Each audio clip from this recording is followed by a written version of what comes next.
One day, the protagonist was having tea with her daughter and talking to her.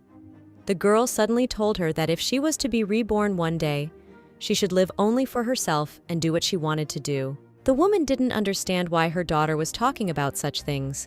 The woman smiled and replied that rebirth was a popular topic in magic classes. The main character did not understand her and said that her daughter's fellow students should study better if they want to graduate. But the girl continued and remarked that even if such a thing happens to her mom, she will still be her daughter. She added that since she was Baron Heldy's daughter, she would not get a status higher than Countess in the future. The girl was sure that when reborn, her life and the lives of others would not change dramatically, apart from some small things. She admitted that if she had the chance, she would not hesitate to give up her mother.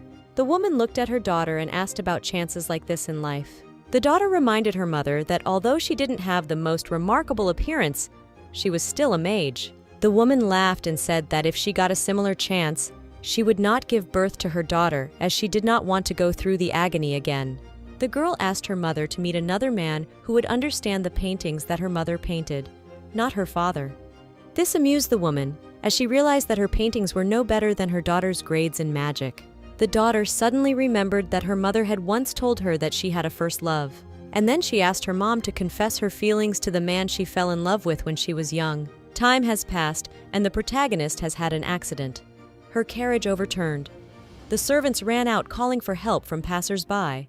The woman was taken to the house and put on a bed, but the doctor said it was a very complicated case, so they could only hope for a miracle.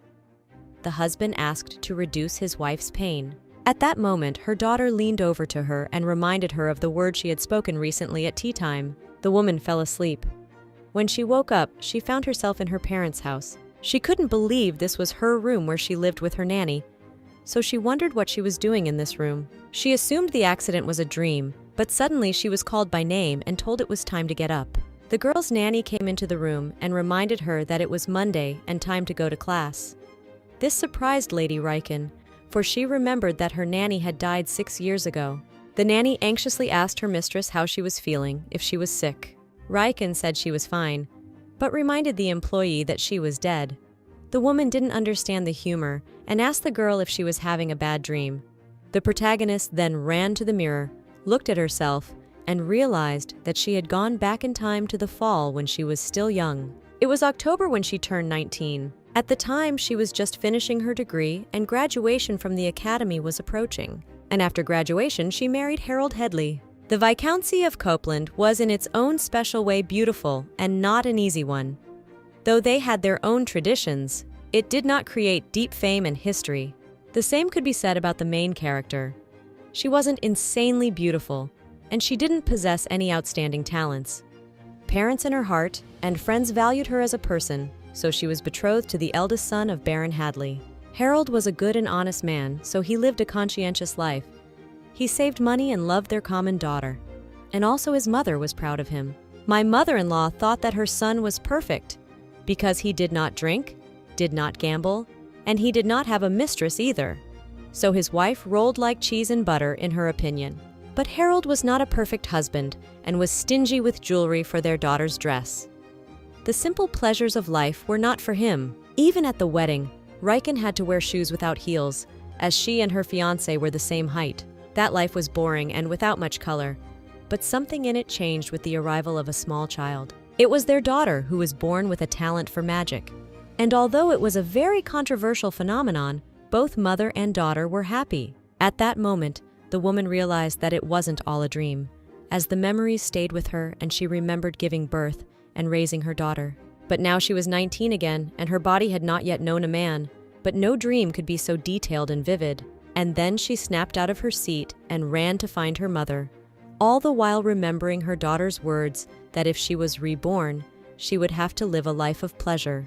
So, Riken went back in time.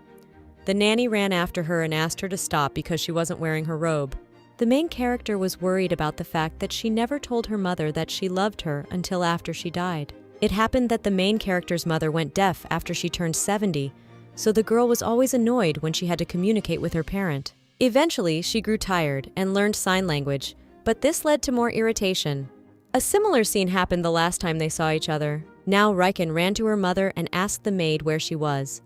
The girl replied that she had gone to look at the flowers. The girl ran up to the study.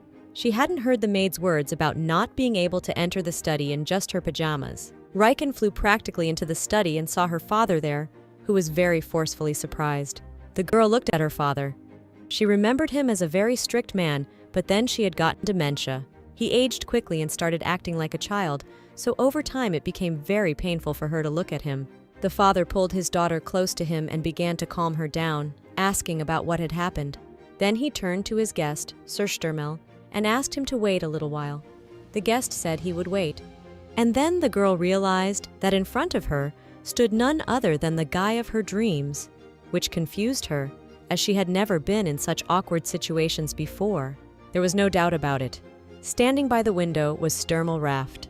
The girl's father did not understand what was the matter with her, and the nanny said that her mistress had been behaving in this manner ever since she awakened. Riken found an excuse for her action, saying she had a nightmare, so she wanted to see her father. The man thought his daughter was in pain, as she was acting like a child. Mrs. Rhodes said she would ask the doctor to examine the young lady. The head of the Roa apologized to the girl and said that he had a very important conversation, so he had to get back to business. Then he added that he would stop by at lunchtime. Riken asked her father to tell Sir Sturmel that she was sorry that he had seen her in such an inappropriate manner. The father was surprised that his daughter knew their guest, but then he remembered that he had graduated from the academy last year. Then he thought that since his daughter knew this young man, he was obviously very influential. Riken understood that even though the young man was the illegitimate son of the Raft family, but he had never, during his time at the academy, missed the top spot in the overall ranking of students. When the nanny and the protagonist were left alone, the woman reminded her mentee that it was time for her to get ready for the academy or she would be late, but the girl replied that she wasn't going anywhere. The young lady asked her nanny to skip a day of school because she wanted to see her mom, who was due back soon. At this moment, the girl was well aware that studying at the academy was not extremely important to her. She pondered over what was the most important thing in this educational institution. The most important was a talent for magic, for it was the mages who had the greatest power in their country. Girls entered the academies because of magic as well, so their share wasn't easy either, as talent for magical arts was quite rare. It was known that mage girls with rare talent could not visit places where boys were. Aristocrats who have no talent for magic are also forced to enter the academy. In addition, girls did not want to receive the same education as boys. Talented girls dreamed of becoming great magicians, but they did not want to compete with boys. Therefore, the academy taught the admitted girls art, etiquette, educating from them noble ladies. Their mentors promised to teach them everything they needed to be good wives. And after graduation, they were all expected to marry. This was much more important to the students than the various sciences. Suddenly, she remembered one of her conversations with her daughter. She had said then that it was more important to do what she really liked and wanted to do. She assured her daughter that attendance at the academy was not the most important aspect of learning. Riken realized that her daughter had more limitations than she did. Only now she realized that she had probably been sneaking out of school. She was lying in bed now, thinking about the fact that she had no energy or desire to go to school. Only when her mother arrived was the girl able to calm down and begin to realize and accept reality. Mother said it got colder earlier this year, so there weren't enough flowers. Since that was the case, Riken suggested that her mother put the bouquets not in large vases, but in small jars. She assumed that they would have enough flowers from the greenhouse for the small bouquets. She made a composition with buttercups, rose, and sprigs of eucalyptus, and later, narcissus and jasmine can be added. The woman was delighted. She liked the composition very much. She recognized that her daughter did have talent, and then she turned her attention to the main character and asked her what her problem was. Riken said she didn't have a problem and just wanted to talk. The mother smiled and reminded her daughter that she hadn't spoken to her in a long time because she didn't like her nagging. The girl assured her mother that there was no trick in her actions. Riken started hugging her mom, remembering the reason she had stopped talking to her. She now realized that since she was able to be reborn, she wanted to be much kinder to her parents so that she wouldn't regret her actions in the future. Until the hardships of life took over her, she made the decision to embrace her parents and speak words of gratitude and love to them. And in the future, when the memories faded, she wanted to be confident in her actions. After she went back in time, she began to make small but important changes in her life. 1. She stopped being angry at Polana, with whom she'd had a fight, and stopped communicating. 2. She had chosen a completely different dress for the prom. After all, no matter how many times she looked at her last dress, she realized that it didn't fit her at all. Now she had chosen an outfit that would definitely suit her, changing its color, embellishments, and such, even though everyone was against it. But even after being reborn, she did not immediately become a great person. Everything remained the same: the face, the talent, the intelligence. She knew that soon her father was going to introduce Harold to her as a suitable husband, and she would marry again and live as before. Nevertheless, for herself, she had decided not to meet Harold in this life. Now she seemed to understand why her daughter had said that there was no need to give birth to her if she went back in time. Until she became a radically different person, she would not be able to change her life. But the daughter was her whole world, for her sake the protagonist, and lived all those years. In this life, Riken decided to continue learning to draw, as she regretted giving it up in her previous life. A classmate came to the workshop and asked the protagonist if she had chosen a prom partner.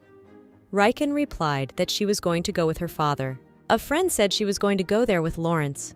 The protagonist knew that in the past, she would have envied her classmate, but not now. Then she asked her friend not to move far away from her companion. The girl didn't understand why Riken spoke the way her aunts did. The main character said she didn't know if she had someone in mind for prom. Her friend assured her that there was nothing wrong with dating someone. It was time to go home. It was raining, and the maid had not yet come to greet the young lady. The girl realized she couldn't go to the wagon in the rain, so she stayed behind to wait for the maid. She was reminiscing about the past, but suddenly Stürmel came up behind her and said hello. A man she liked was standing next to her. It was raining, and she realized that she seemed to be in an interesting situation. Riken was worried about him seeing her a few days ago in ridiculous pajamas. The girl had no idea how she was to communicate with him now, or how to address him. The man looked at her and said his name was Stürmel Raft. The protagonist crouched in a curtsy and introduced herself as Riken Copeland. The girl apologized to him for the last time she had appeared before him in an inappropriate manner. She said she had nothing to apologize for, and the Viscount looked very agitated. The girl thanked the young man for worrying about her father, but assured him that nothing terrible had happened then. There was an awkward silence afterward. Riken knew that the Mage Tower was located at the Academy, so it was no surprise that they had just met. The main character knew that this guy was a real genius, though not many people still knew that now. The young man was a unique mage who possessed two elements at once, water and wind.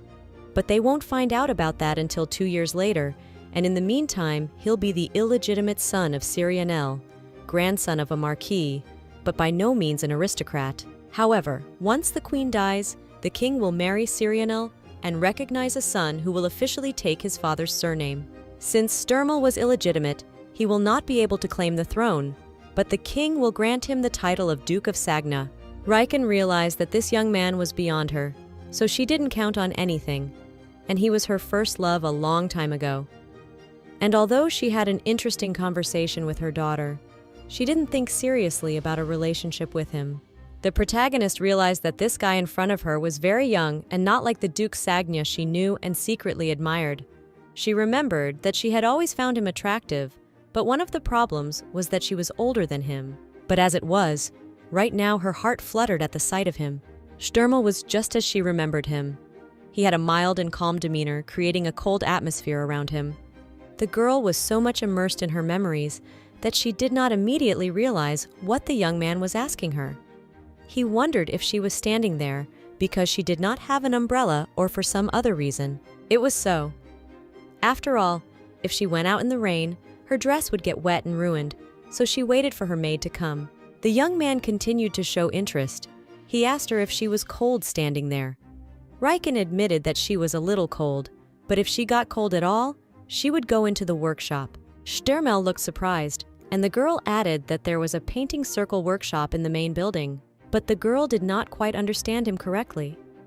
The fact was that he knew that there was an art club at the academy, because he had seen the exhibitions that the members of the club held in the main building. This news confused the girl, for she remembered that few people attended their exhibitions. But one of the few who came was Stermel. This was news to Riken. She continued talking.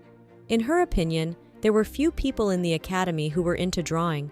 Most of the students wanted to be visible, so some of them stood out for their studies. Others showed themselves in relationships. Magicians strived for the top. Future heads of families learned management, and drawing was a hobby for those like her, who had a lot of free time. The young man didn't understand her train of thought, as he didn't think she was shy, and that was because of that awkward incident in her father's office. The girl sneezed and immediately caught his strange look.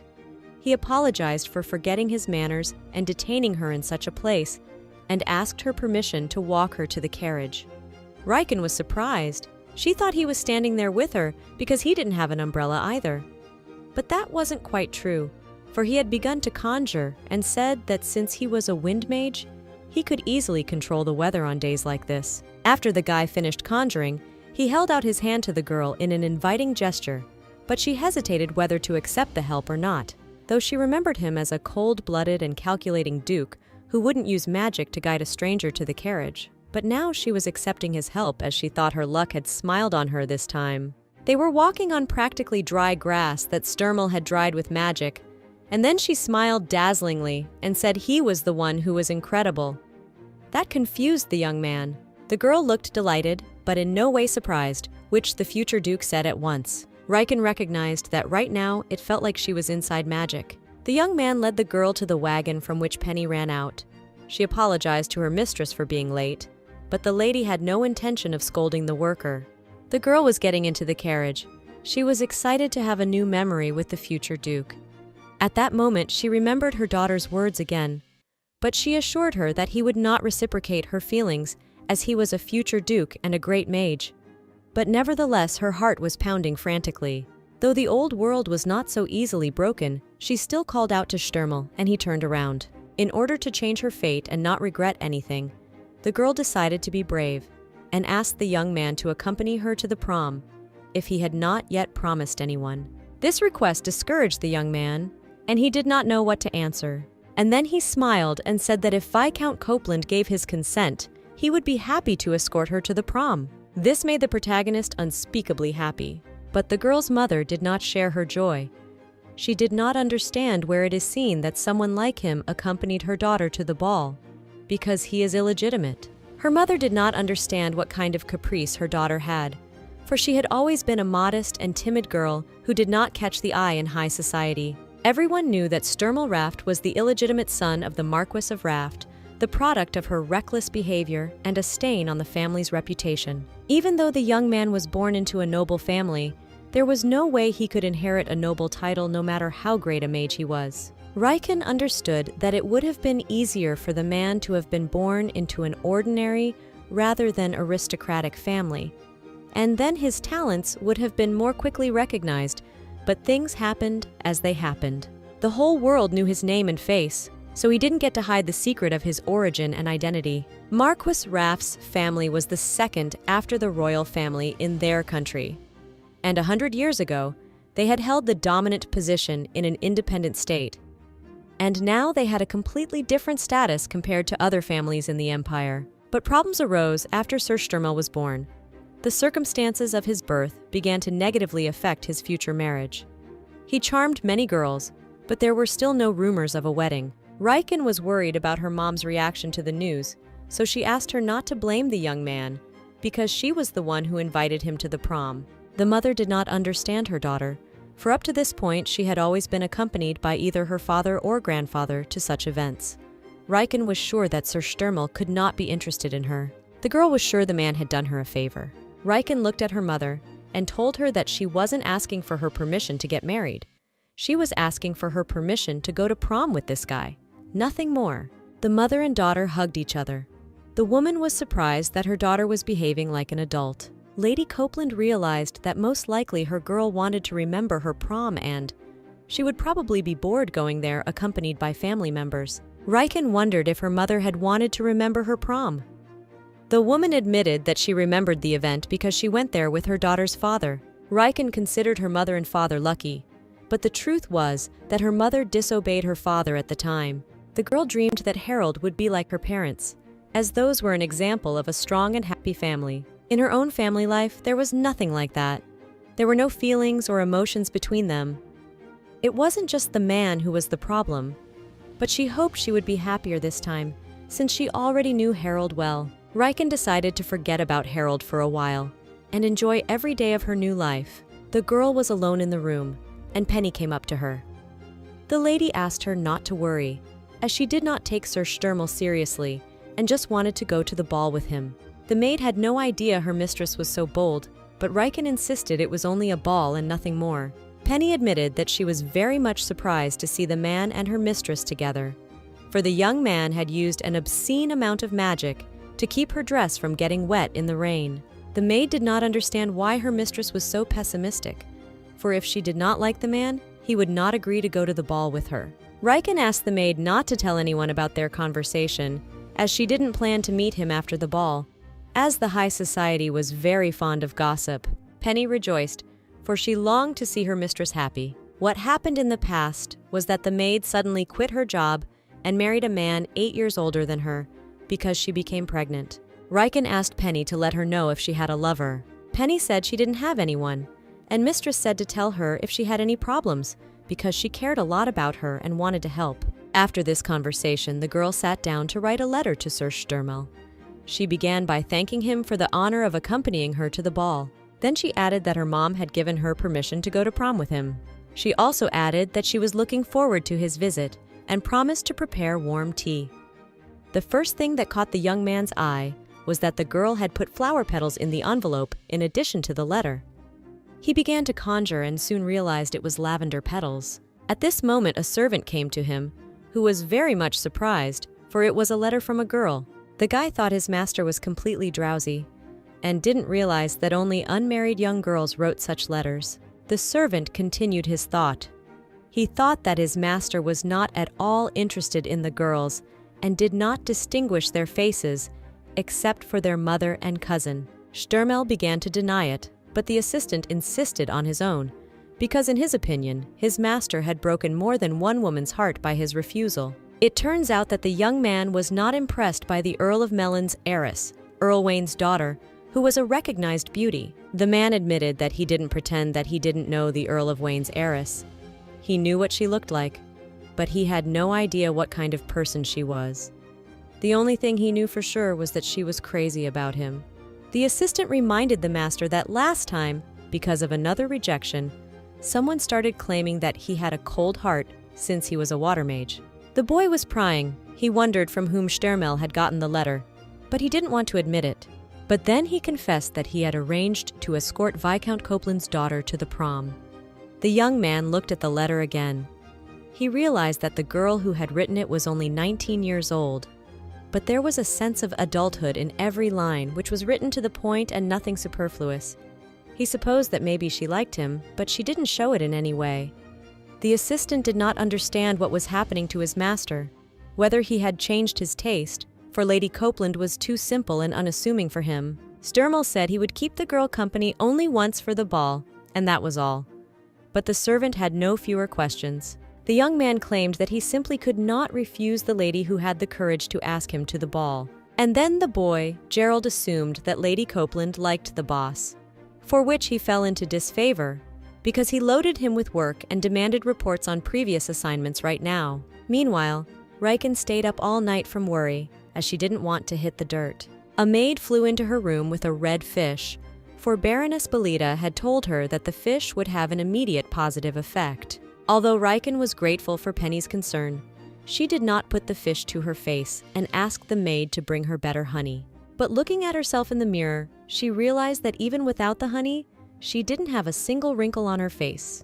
The girl decided to start taking care of herself from a young age, because then in 10 years, she will look younger than her peers. Then she began to look at her dresses. The girl couldn't understand why she liked something so cute when she was younger. Her clothes looked a little rustic, and the ruffles would make her hair look luxurious. She wanted to look sweet and defenseless, so she decided to go for a low-key outfit.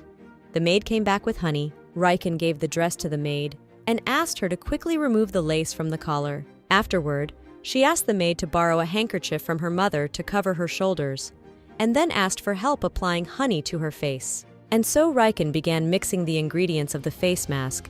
She remembered that she used to do this often with her daughter. But her daughter was fast asleep, and she gently wiped the mask from her face. Now the protagonist missed the most important person in her life very much. The maid was getting Lady Copeland ready for her prom. Her mother was watching and didn't understand why her daughter was making such a fuss when she just wanted to decorate her dress. Penny put the girl's hair up in a bun.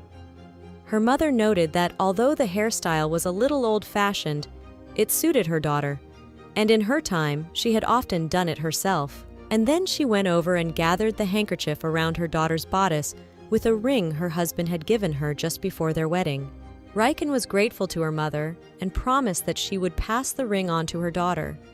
The elder Lady Copeland looked at the girl and noted that she was a real beauty. At that moment, the butler entered the room and announced that a guest had arrived. Riken went quickly down the stairs, where a mesmerized Sir Sturmel was waiting for her. The man handed the girl a bouquet and said he had prepared a small gift for her. Riken accepted the bouquet and looked a little confused as this was a momentous occasion for her. It seemed to the young man that she did not like flowers, but it was not so, and she invited him to come inside and have a cup of tea. Sturmel gave her his hand and she accepted it. Thus they went into the house. They entered the house and Riken explained that they were in a room that used to be used as a music room.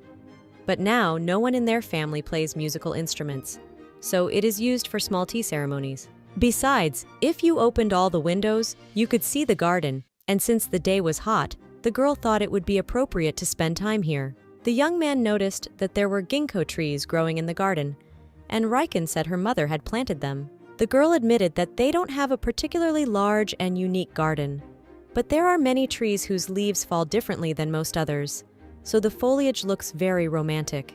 Sturmel admitted that he knew what she was talking about, as walking on fallen leaves was much more pleasant than on asphalt. Riken asked the maid to bring the vase and thanked the young man for coming to visit her. Afterward, she smiled and said she would try not to make him uncomfortable, but the man realized that he was the one who could hurt her, as she even had to ask her mother for permission because of him. And then he added that he originally thought she had asked him to accompany her to the ball because she was in some kind of ignorance as to his identity. So it seemed to him that when she found out the truth, she would send him a letter of apology. At that moment, Riken realized that Sir Sturmel was different from other bastard children of aristocrats. After all, when his mom Syrianelle was dumped by the man who was supposed to marry her, she was already pregnant.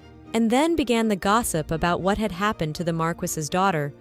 Everyone wanted to sting her, because her behavior was unacceptable.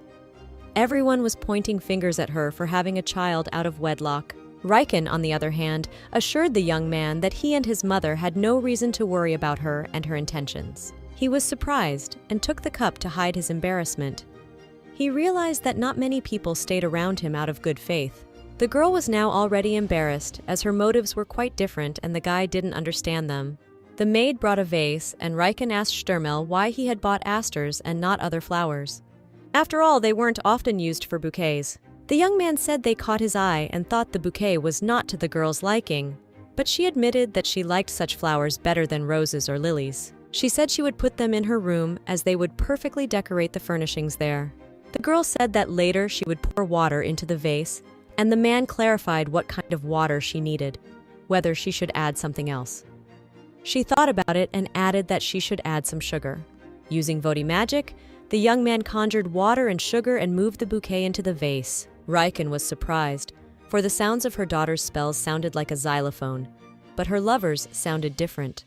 The girl thanked the guy for letting her see his magic for the second time. He argued that it was nothing special, since this kind of thing was learned in the first stage. But to her, his skills were at a high level and seemed like something incredible. At this moment, Riken realized that Sturmel was embarrassed and said that maintaining magic for a long time was really not easy. Just then, a maid came in and brought on a tray what her young mistress had asked for. The young man did not expect her to wear a dress of purple color because although he was far from high society, but he had heard that they preferred bright-colored outfits.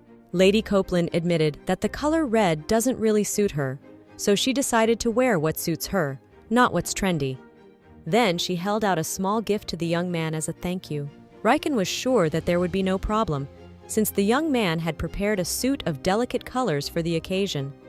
And since he had accepted her invitation, he could accept the gift as well. Sir Sturmel accepted the velvet handkerchief.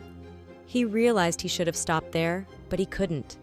The young man couldn't resist and asked the girl to help him choose and create cufflinks to match his costume for the prom.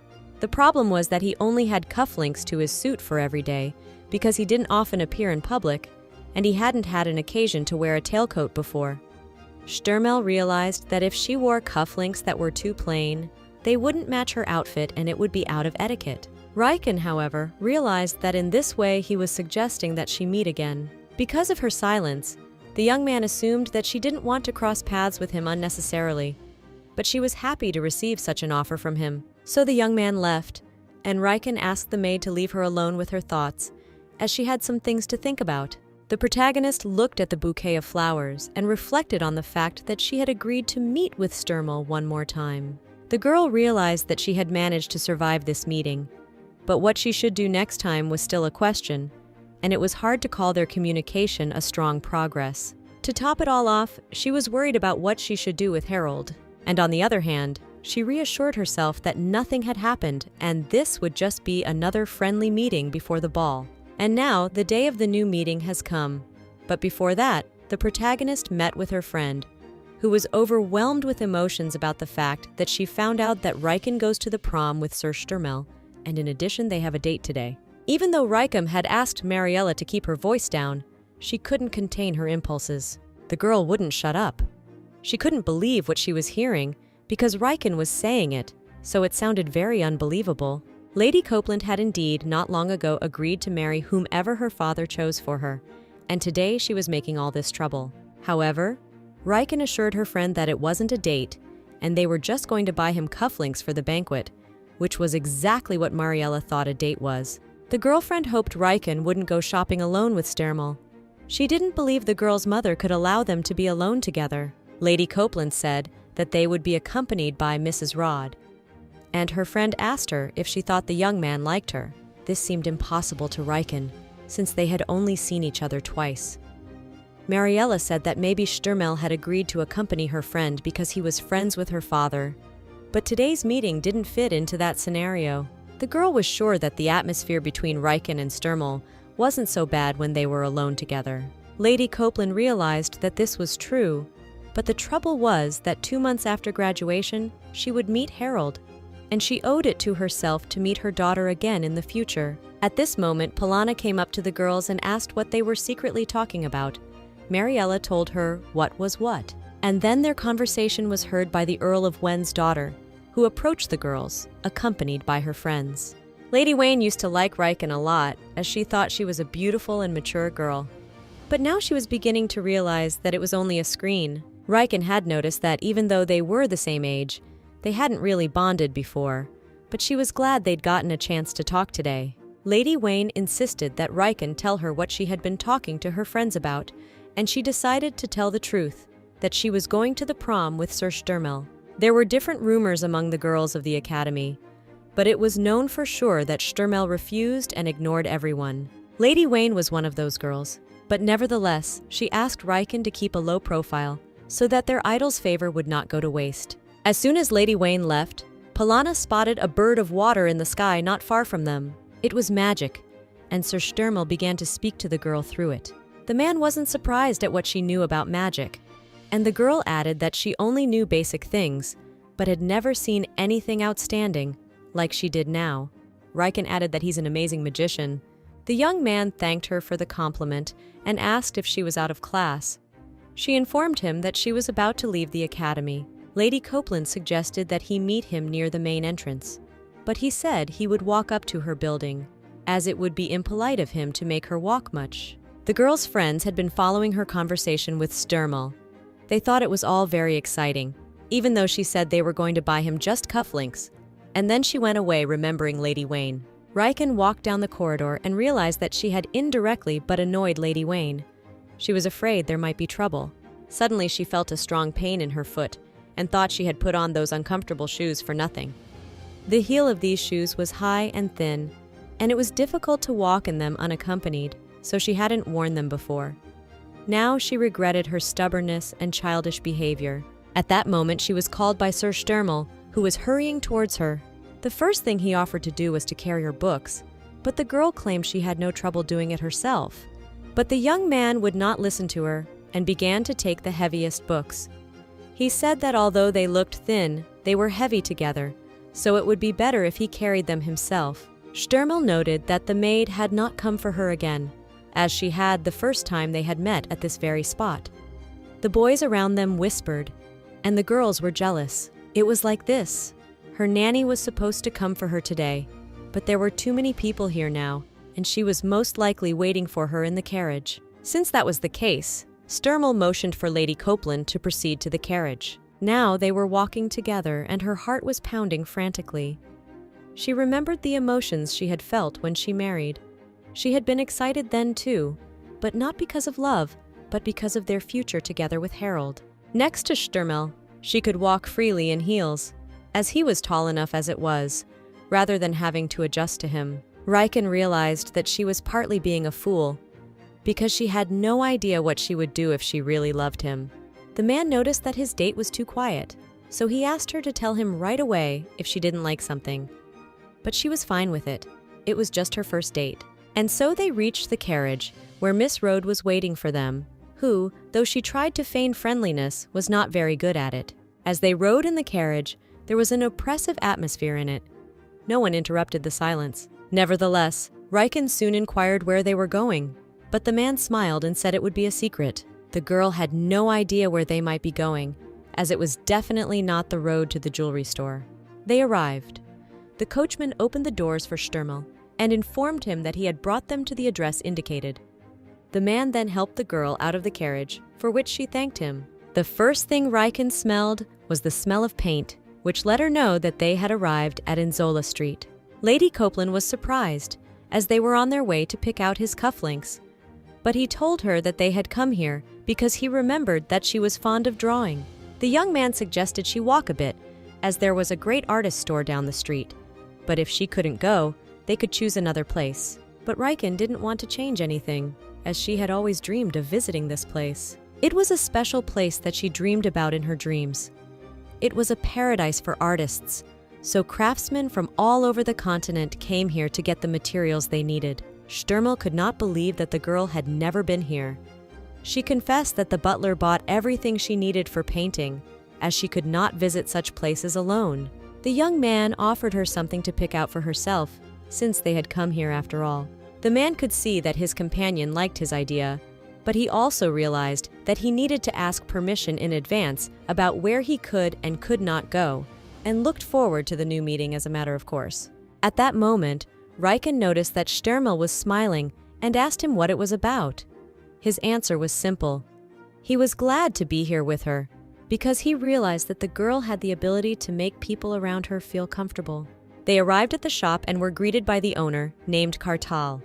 Sturmel told him that today his companion, not he, would be buying paints and introduced her. Riken noticed that there were many paintings in this store. They were by young artists, and the aristocrats who came to the store were looking for masterpieces by famous masters and did not perceive such a style. So they went up to the second floor, and there the girl found many rare materials that were very hard to get in the kingdom.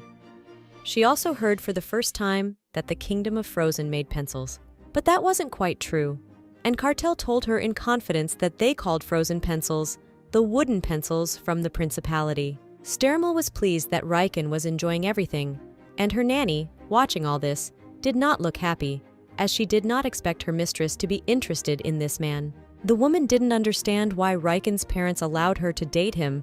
After all, he was the illegitimate son of the Raft family. Riken's eyes widened as there were so many different new amazing materials that even smelled different. For some reason, the girl thought the young man might have painted or done sculpture, but he had never painted anything. Sturmel, on the other hand, said he came here to look at the paintings on the first floor, which is how he got his interest. The young man added that he came here because of magic. It was known that among practicing water mages, there were those who could not immediately recognize their power if they had more than one stream of water. So, if you add paint to one of these streams, it becomes easier for the magician to distinguish and control them. But Cartel burned the client's office and said he knew very well that the young man himself was interested in painting, because last week he had bought a sketchbook and pencils. Stermel was embarrassed and said that he too could do sketches, but he had no talent for it at all. Nevertheless, he asked the girl to show him her work, as she must be very good at drawing. But she wasn't sure about that. The store manager said that Stermel could depict streams of magic on canvas, but the man said that the mere mixing of colors without intention could not be called art. Afterward, Stermel said he came to look at a few variations of purple paints to see how they would interact with water. And then he showed a cufflink. Riken was surprised because there were no gems in it, but the man had put some magical ones in it. Riken knew that magic stones were a mage's primary tool that contained his mana. Every mage works differently with this tool. Often they will use something directly from which they can quickly extract mana. Her daughter had created such a tool from a pocket watch, but she didn't use it much, as it was low on mana. Meanwhile, the shopkeeper offered Stermel several shades of purple of his choice and a small amount of water to test. And Riken asked Cartel to use the canvas and brushes and promised to buy them a little later. The young man wanted to buy her brushes as a gift, but she protested and said that she should choose her own brushes and buy them. After all, this was the first time she had ever bought her own painting materials. And so she chose the color she liked best. It was clearer than amethyst and brighter than purple jade. Riken realized that if you looked, you could find jewelry with the same stones, but they were quite rare. The girl picked up on the fact that the man was right in that the paint changed color when mixed with water, but she had no idea which one would be suitable for creating magical stones. The young man thought about it. He wanted to show her how the process happened, but there wasn't enough material here. Stermel continued and said that he needed a lot of pure water to create the magic stone, so he was willing to show her everything if she came to the Mage Tower. At that moment, the girl suddenly remembered that she had forgotten to give the mage his magical bird item, but he refused to take it back since it was created from crystal, so it could be used for household purposes. Cartel noted that all the magical items that water mages created were very beautiful, but not everyone can make such exquisite things as Stermel does. The girl also asked about whether this shop had items other than art items, or if there were magic items here as well. Cartel admitted that he liked jewelry more than magic items, as they weren't often bought for decoration by aristocrats. The owner then asked Stermel if he had thought of making some magical items for his shop. The man was even prepared to ask permission from the Tower of Mages for such an occasion. But Stermel refused, for he was a magician, not a jeweler. After that, he started to show the girl what to do with the bird. So, in order to send a message, she would need to roll up a note in a tube and put it in the bird's beak. After she releases the bird, it will come back to him. That way, they can exchange short messages. Riken was surprised that the young man was giving her such an incredible thing. Stermel replied that the thing was very conspicuous, so it couldn't be used for anything important. Although the bird was very beautiful, it was impractical. The young man added that he wasn't giving her some incredible magical tool, for this bird had only one function, and when the girl wasn't using it, the item would only serve as a decoration for her room. And then he suddenly realized that the bird might have just not liked the girl, but it was just the opposite. She thought it was too valuable. The man persuaded the girl to accept the gift and told her that when she got tired of it, she would return the bird to him and he would use it for paper. To this, she agreed.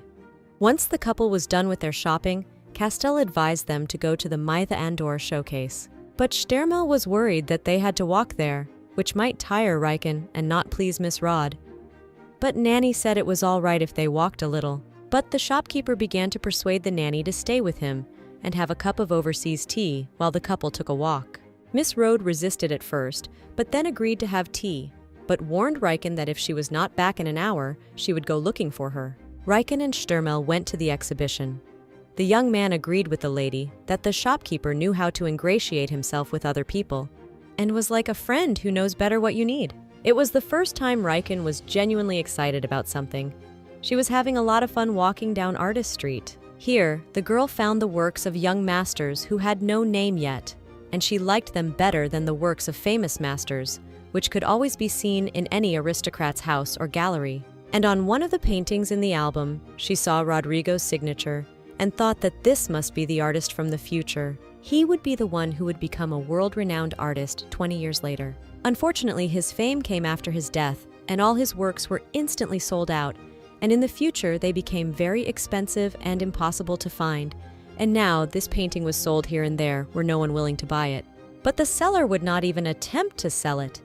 He said it was only a sketch, so could not be displayed in the house, and was not worth the attention of such a noble lady. Nevertheless, Riken asked how much the painting cost, because she wanted to buy it. She knew that 20 years from now this painting would be impossible to buy for any money, but right now it was only worth 1 silver coin.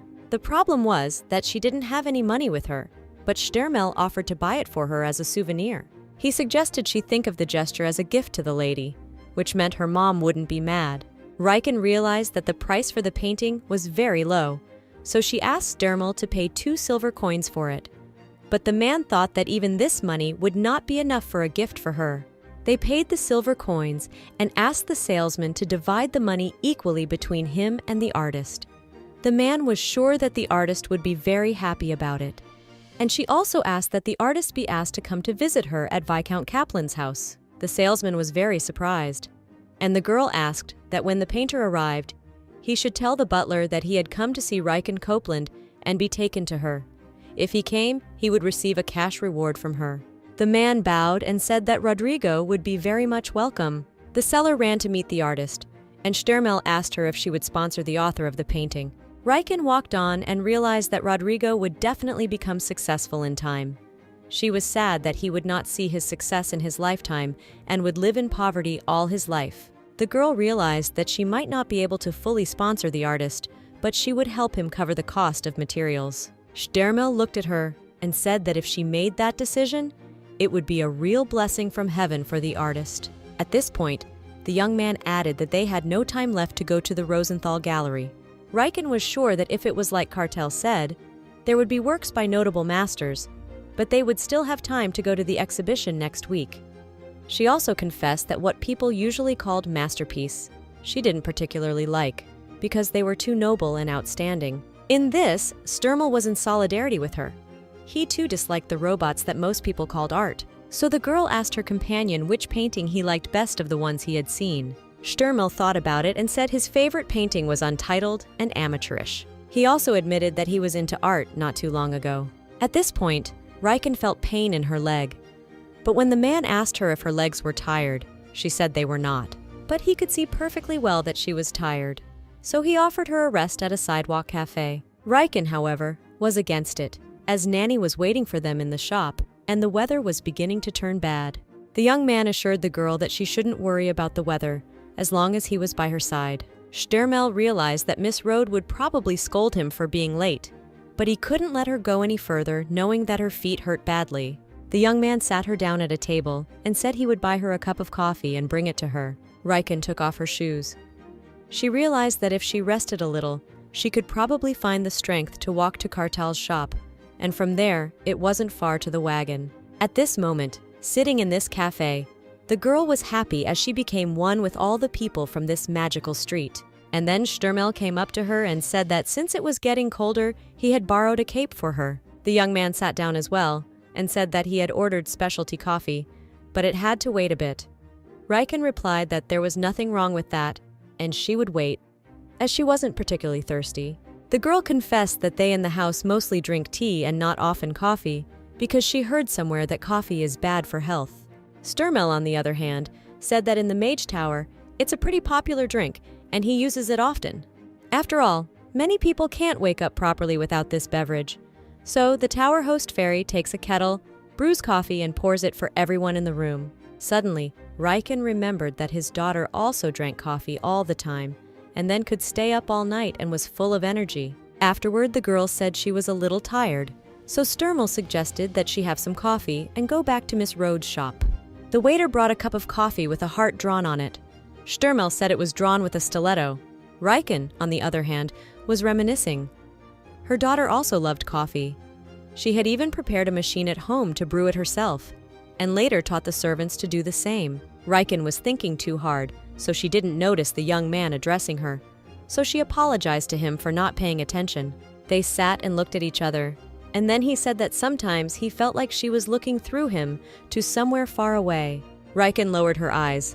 She admitted that she had too many thoughts in her head, and so she was often distracted.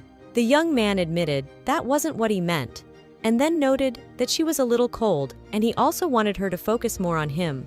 The girl admitted that this behavior was too kind to her. Sturmel, on the other hand, realized that he wasn't as good a person as she thought he was. He wasn't the kind of man who would waste his time on someone he wasn't interested in. He looked at her and told her that he was interested in her and was courting her like a girl he liked. After a moment, the young man asked the girl to call him Stör. The man took her hand and told her that her nanny would understand them if it rained. It happened, and she caught a cold. In her past life, the protagonist had also met several potential suitors, which was a turning point in her life. But for the secular society, it didn't matter much, as it was common that the daughter of a viscount would marry the one her father chose for her. However, the problem appeared that the girl was not sure that she could overcome the difficulties if Sir Sturmelraff's name was among the potential suitors. Will she have the strength in the future to tell her daughter about it and call him her first love? Now in her bedroom, Riken realized that she needed to stop communicating with the young man right now, because if a little more time went by, and she probably wouldn't be able to. Yes, she wanted to be braver, but she didn't think she'd go this far. Just then, Penny ran into the room and said she had a visitor. It was a painter whom the girl had previously called to visit and had asked the maid to keep an eye on whether he would come or not. That got Riken out of bed, and she asked Penny to take the painter into the living room. Rodrigo sat in the living room with his head down, thinking that he had not expected any of the aristocrats to buy his album from the merchant. He saw a 100-year-old painting in front of him, and he didn't understand how a man who had something like that could like his drawing. The painter was panicking. Even when Penny brought him snacks to eat while he waited for the lady, the boy could not resist eating, for he had been hungry lately. But here he was fed, and he thought that the mistress was very caring. Riken changed her clothes and walked out to her guest. They introduced themselves to each other. The girl said she saw his work and was very impressed. The guy thanked her for paying as much as 2 silver coins for his work. Lady Copeland admitted that she wanted to buy a couple more of his works and sponsor him to the best of her ability. Rodrigo realized that his paintings were not yet good enough for such a noble lady. But Riken still said she would buy his paintings because she liked them no matter what or how they were painted. Then she added that drawing is her hobby, so she understands something about painting. The protagonist claimed that she realized at first sight that in his work lies an amazing technique and sense of style, knowledge of the subject and emotion. The painter blushed as he realized he had received praise from this noble lady. Riken, on the other hand, confessed to the guy that although her family lives well, but they are not rich. So although she decided to invest in his work and in him, but it will not be some huge amount of money. Riken promised to make arrangements with the cartel's shop on Rosenthal Street. That way, the lad could buy materials for the work and put it in her name. Rodrigo bowed his head and thanked the lady, and gave his word that for her sake, he would create something incredible and unrivaled, and then asked her if there was anything he could do for her right now. Riken, on the other hand, replied that she didn't need anything, as she would have several sponsors in the future who would be far more influential than she was now. Nevertheless, she asked him to name her as his first sponsor, as she would be truly honored. When the artist left, the girl wrote a letter to the cartel's shop and asked the butler to take it there. The servant could not believe that the young mistress had dared to sponsor someone. After that, the girl went to her workshop, and her father also came there, who needed to talk to her. A man noticed his daughter hanging a new painting. She said she received it as a gift from the artist. The painting was called Evening Dawn, and it now belonged to the protagonist. As soon as Rodrigo got home, he took this painting and gave it to Riken through the butler. In the future, this work would become his immortal masterpiece, which could not be valued in money. So looking at this work, the girl realized that it was too expensive a gift for her modest help. But Penny assured her that it was not worth returning the painting to the artist. The maid also heard that the works of this author were not so popular, so they were not often bought. And if her mistress returned the painting to him, it would hurt him very much. The girl's father was looking at the painting. He didn't like it too much, but Riken was delighted and wanted to hang it in the music room, since they had few guests there and it wouldn't embarrass anyone. The head of the family admitted that he was a bit surprised when he heard from the butler that she had decided to sponsor an unknown artist. The man realized that at her age, few people thought about such things, but he was glad that his girl had taken such a step. And now, though he was a little busy, he found time to have a cup of tea with her. Since that was the case, Riken decided to walk her father to his study and make them tea. He asked her if she liked going out with Sir Stermel, and she said yes, which reassured him, for he knew the magician was not a polite man. The Viscount realized from his daughter's reaction that they hadn't just bought painting materials, but he knew that he couldn't interfere in her private affairs just like that. But he couldn't allow them to see each other further either. The head of the family realized that Sir Stermel was a very dangerous person, as he was a powerful water and air mage and could cause various cataclysms and problems. Father and daughter were already sitting in the study, and the girl asked about how the latter had met Stermel, since neither his relatives nor her mother's relatives were close to the Raft family. Riken also knew that the Rafts were far removed from politics, so could not be connected to her parents' work. Suddenly, Sir Copeland realized that his daughter was ready to marry, for even now she was analyzing the situation and had always been a judicious child. The girl made tea, and her father told her that he had met Sir Stermel because of his work and a certain Orpen theory that was popular in the south. The dam there collapsed 3 years ago, causing a disaster. Then he was contacted by an old friend of his from the academy who worked as the manager of Orpen Manor and asked him to find a talented and powerful water mage. The Viscount realized that he needed to ask for help from the Tower of Mages, as the rainy season was approaching and the dam was badly damaged, all of which could cause flooding in the village and other areas. But when he came to the Tower of Mages, the young wizard informed him that there had been problems with the dam during the construction, so he had to prepare for the worst, as they had no free mages. Then Sir Copeland was upset and could not believe that there were no free water mages for such an important matter, for Orpend could not solve this problem on his own, so he turned to the capital for help. Nevertheless, realizing the complexity of the situation, the young magician suggested the Viscount to address Sir Stermel Raft directly. The problem was that the Viscount couldn't just go and ask for help, because there were many rumors about Sir Raft. Everyone knew that he had graduated from the academy with honors and had become a waterlord at a young age. The man wasn't sure if such a genius would want to help him on his own accord. Nevertheless, the Viscount went to meet him. He was worried that the young man would not even want to listen to him, but he was surprised that Stermel said that since Sir Copeland had been contacted, the matter was very complicated and decided to go there the same day. Besides, he didn't need any additional preparations as the water couldn't harm him. It was only thanks to him that heavy losses were avoided. Riken was surprised, as she was not aware of these events. The girl remembered that when her father died, Duke Sagna's personal assistant came to offer her condolences. It seemed to her at the time that it was a formal visit, since the Duke had sent him. So the Viscount told his daughter that they were acquainted but not close friends. Her father said that Stermel was an outstanding but rather cold person, but then Riken realized that the young man didn't know how to show emotion, but was willing to help those who needed it. After hearing this and thinking about it, said he wouldn't mind if she wanted a relationship with Stermel. The girl didn't understand her father, so he clarified that he wouldn't mind Stermel as her fiancé if he was the one who made her happy. He also said that although their mom would be against this relationship, but nevertheless her happiness was more important than anything else. But beyond that, the man felt that Stermel would have to prove to them that he could take care of her. When Riken finished talking to her father, she went into the room, where she was met by the maids and nanny, saying that a letter had come to her. The girl took it in her hands and knew at once who it was from. Miss Rod said that she would have to show it to her, as it was the order of the young lady's mother.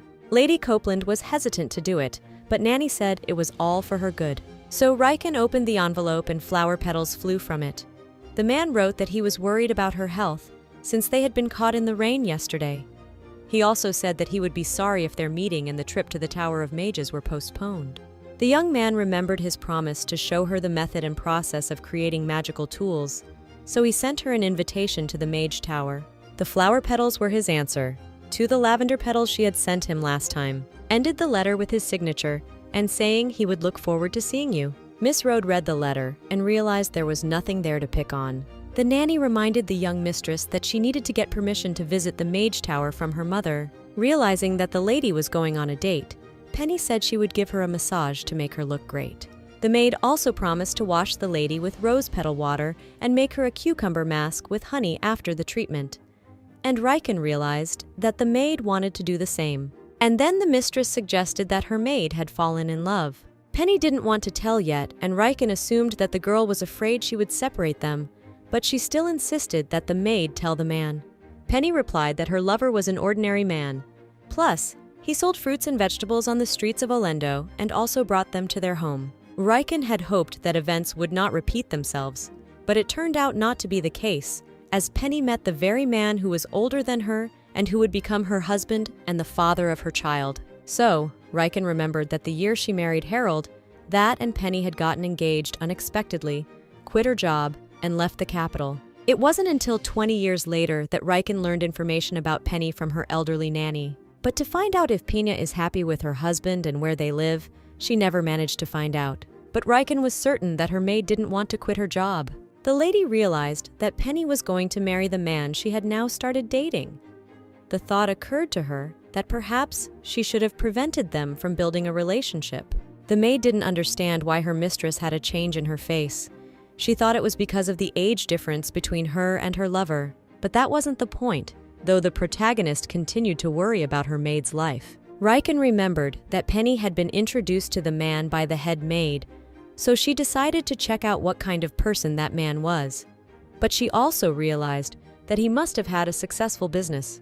Afterward, Riken offered to give them face masks, and then was ready to get a massage from the maid. Penny confessed that she knew the secret massage of the Principality of Belita, because if you improve the blood flow, the black circles under her eyes disappear. The maid said she would get everything ready and asked the lady to rest in the room for a while. Riken, however, realized that she wanted to see Penny always as happy as she was now.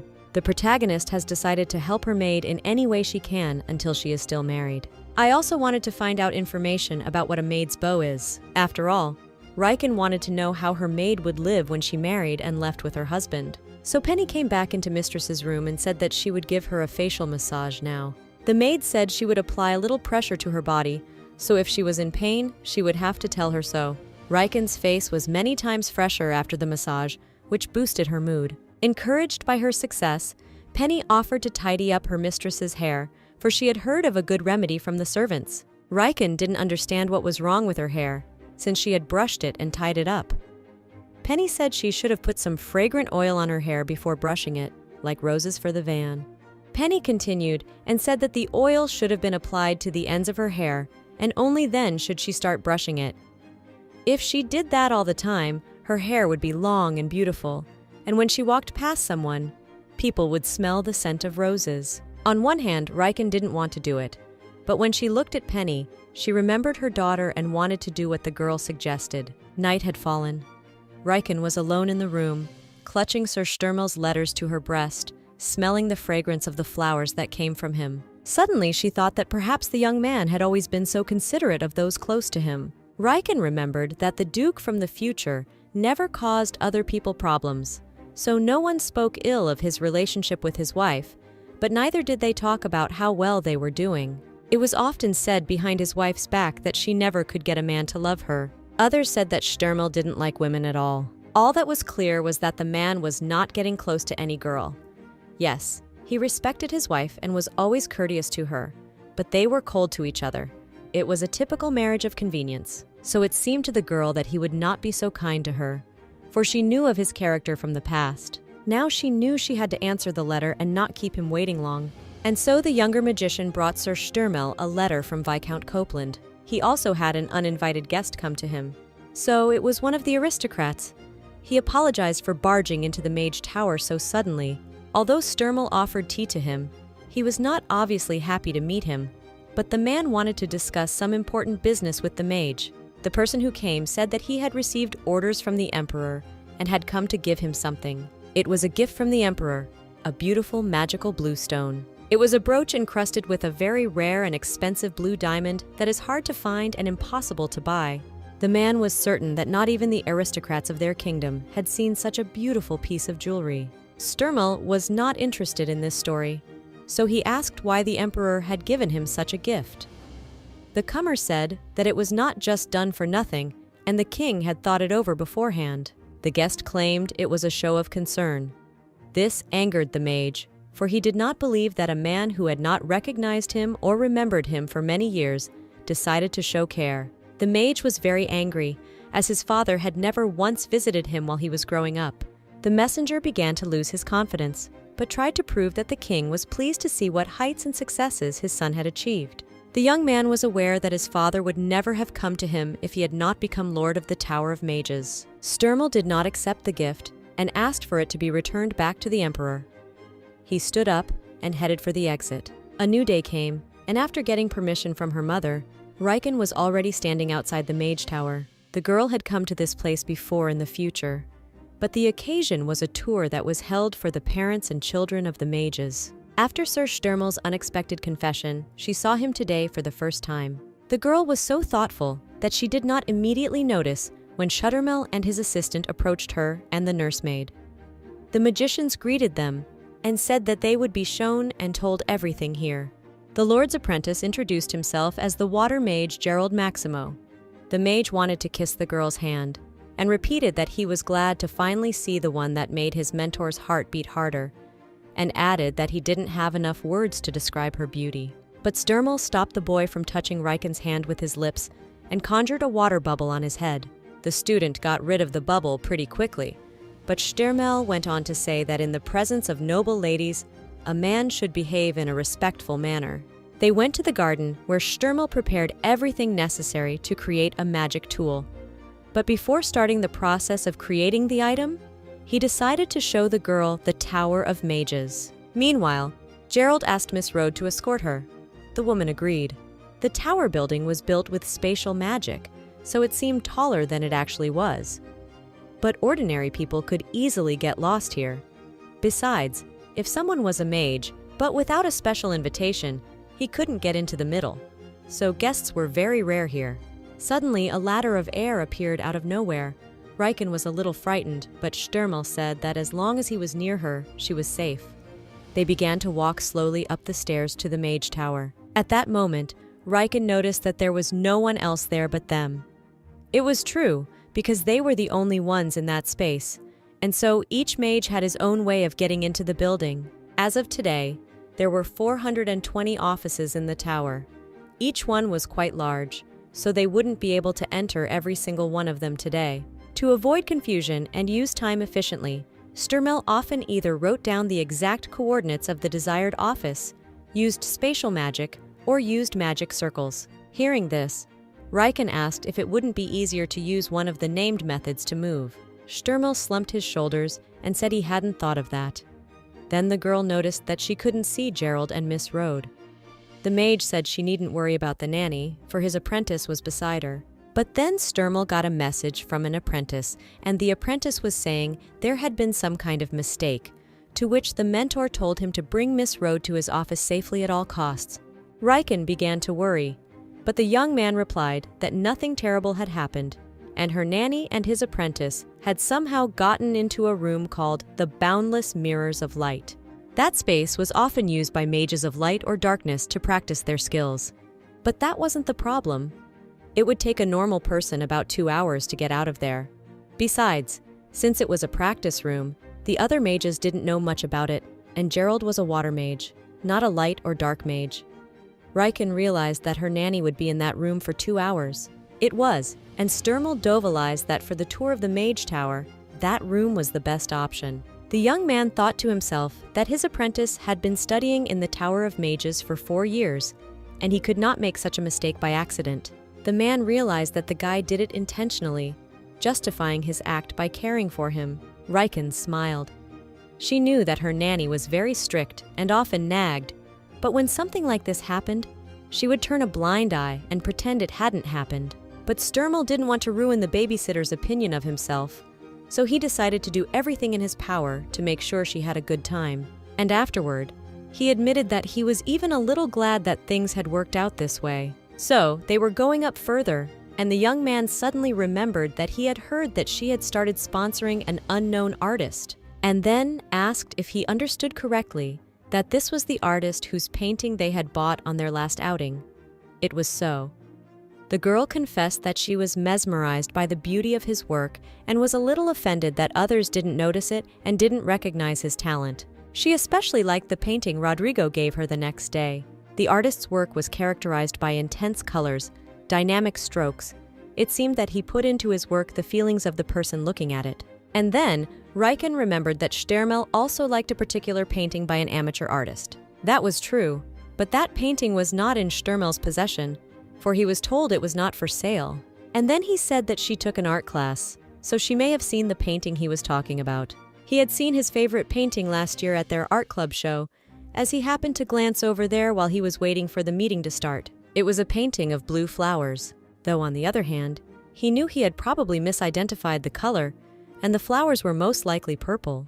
Riken recognized her work in the painting described. Yes, she was told by a mediator that there was a man who wanted to buy her work, but she refused to sell it. Nevertheless, at that moment, she felt proud of herself as someone wanted to buy her painting, and coincidentally, that someone was Sir Stermel. The girl had no time to respond to what she heard, but the young man asked her permission to put one arm around her, as they were about to make a dash for space. She gave her consent, and magic happened. They found themselves in a long space corridor, flanked by different doors. She asked the man where they were going, for this was clearly not a garden, but it was not quite so. Stermel stood in front of one of the doors and said that behind it was the garden. He opened the door, and a veritable forest appeared in the opening. They walked through the forest, and Riken noticed that it looked quite ordinary. They walked through the woods, and Riken noticed that he looked quite ordinary. It was originally a forest in South Eld, but then one part of it was blocked off, and a passage to the Tower of Mages was made.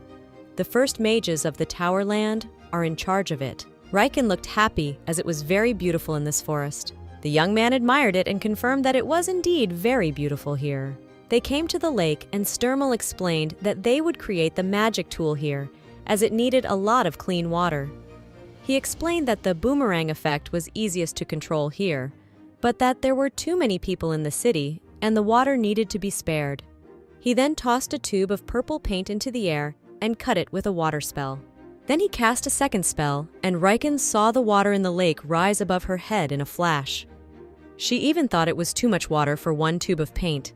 The water spiraled around the stream of paint, changing its shape under the effect of the mage's new spell. And then a few seconds later, a beautiful purple magic gem fell into the young man's hand. He was beautiful, and the girl asked permission to touch him. The young man said yes. At that moment, Riken realized that this was the stone that Stermel would use for the cufflinks. She thought it was amazing that there was lake water inside the object. The girl didn't know much about magic, but she was sure that an ordinary water mage wasn't capable of doing something so beautiful. Stermel replied that he just had more mana, but the girl was sure it wasn't just that. The man was so free to use magic since they were inside the mage tower. He also noted that creating magic, giving it life, is not that hard. After all, if you prepare well and have everything you need with you, there is almost nothing impossible in magic. Usually, outside of the mage tower, a talent was defined as the fact that a person could create magic without much prior training. Stermel explained, in order to use magic without training, the amount of mana of the magician, the ability to grasp on the fly, and the specifics of the type of magic he possessed were important. The magician confirmed that if you prepare well and understand your desires and abilities, you can do anything your soul desires. He added that the mage tower was an isolated space, so all variables could be controlled here. Riken replied that she had always considered magic distant and incomprehensible. But after his story, she had changed her mind, and now magic was interesting and exciting for her. They were walking back, and a gust of wind almost blew her hat away, but the young man reacted quickly and caught it, placing it on the girl's head. But the adventure wasn't over as a white snake crawled toward them. But there was nothing to fear. It was a common messenger of one of the mages. Snake shouted for Stermel and Riken to go back to the study as they had already made the magic tool. It was the mage's apprentice who spoke of how it would be easier for his mentor to bring a companion to the study than for him to miss road to them. Stermel, however, made it clear to his apprentice not to rush him, for he might accidentally go to the wrong place too. Gerald said quietly that it was not he who was rushing him, but Miss Rode. Riken smiled at that and asked the young man to hurry up and show her his office. After that incident, they continued to spend time together. Riken admitted that she had no idea that there were so many beautiful places in the capital. Stürmel replied that Gerald had helped him make a list of them. The young man admitted that he spent almost all of his time in the Mage Tower and never went anywhere, so he was afraid he wouldn't be able to properly escort her. It was unexpected, but it added to her strength, and she asked her companion what had happened to him the day she had come to the tower, for he had looked a little sad then. Stürmel replied that he had been visited that day by an emperor's crony. The young man said that the emperor never gave the appearance of knowing him or his mother. But on the day he became Lord of the Tower of Mages, he sent one of his underlings to greet him. But he would not accept the emperor's gift and sent it back with the man who had come. Yet he had not even the slightest idea where the power flowing in his blood would take him. Riken, on the other hand, looked at him and said that she could hardly help him in any way, but she was always willing to listen to him. So she asked him to share his fears with her, at least once in a while. They sat down on a bench, and the girl began to read the list of places Gerald had compiled for them to visit. There were a lot of them. The girl's friends from the academy often told her about half the places on the list and asked them to tell her about a place she'd like to go. Stürmel thought about it. He realized it was the off-season, and it was hard to find a good place to visit. But next spring would be a good time. He thought in advance about where he could go in the spring, because the seasons were changing rapidly. He was sure the girl would like his choice. Riken realized that this day would probably never come.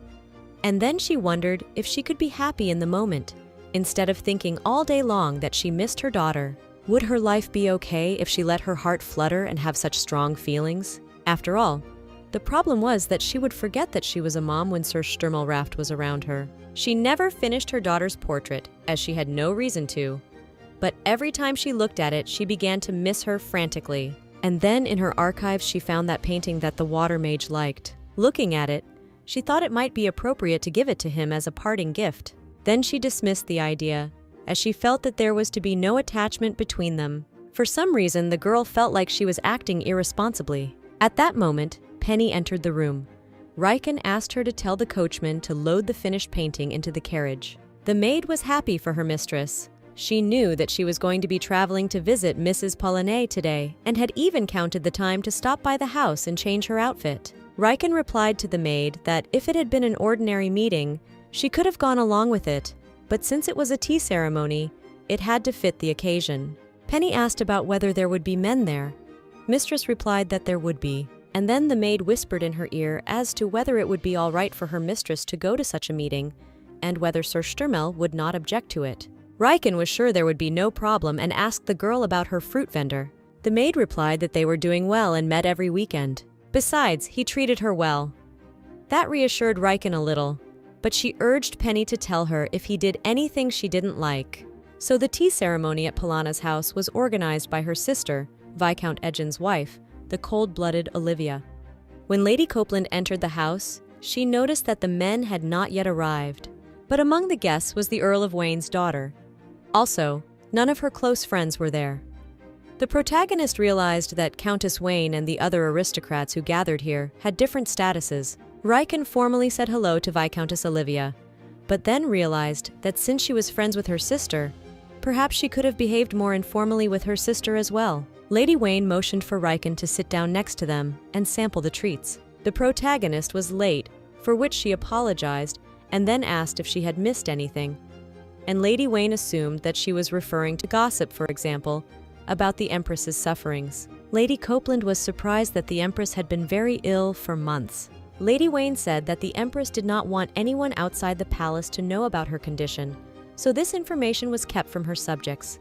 This was not surprising, as Empress Isaria's coming-of-age ceremony was soon to take place. If everything went well and went according to plan, she would inherit the throne, so timing was important to the current Empress. Riken, however, realized that since they were talking about it now, the secret had failed to be buried in the palace. Lady Wayne, on the other hand, claimed that the Empress's illness was from fatigue, so the affairs of the palace were now handled by Miss Damon while the royal rested. Polana naively believed that the best doctors in Elda would be able to help their Empress. But Riken knew that the Empress would not be cured, and she would die within a year, and the Emperor would marry Stürmel's mother, and appoint her the new empress. And all this would happen before the day of Isari's majority to give his son the title. In a past life, all the events overlapped one on top of the other, and the whole country was in a state of celebration. At that moment, it seemed to the protagonist that none of this was any of her business. She was too young then, and had little life experience to understand the complexity of the situation in the country. During that period of time, she was only focused on getting Stürmel the title of Duke. But things were a little different now. Now she was not a naive girl, and could understand the feelings of the Empress, who was so distant to her then. The Empress was known to have mental health issues. In addition, she was Princess Rosalda, and after her engagement to His Majesty, she knew nothing of his history with Lady Cyrionelle. But then she learned that Lady Raph's son was the son of the Emperor, her husband. Before the princess was born, the Empress had no idea that her husband already had a son out of wedlock. Cyrionelle, on the other hand, insisted all along that her son had no father and raised the child alone without asking anyone for help. And then the Empress wanted to meet her rival, but her invitation was politely declined. Cyrionelle wrote to her that by having a child before marriage, she had tarnished her family's honor. Therefore, she has left the secular life and has no right to approach the Empress, and also asked to get into her position and not to seek any more meetings with her. Riken realized that if Cyrionelle wasn't so outstanding, she wouldn't have been able to escape the sovereign's hatred. The Empress understood that she only received her title because she was born a princess. So because of diplomatic relations, she had no right to openly criticize her husband. In the whole country, where everyone knew her, she had not a single person to whom she could open her soul.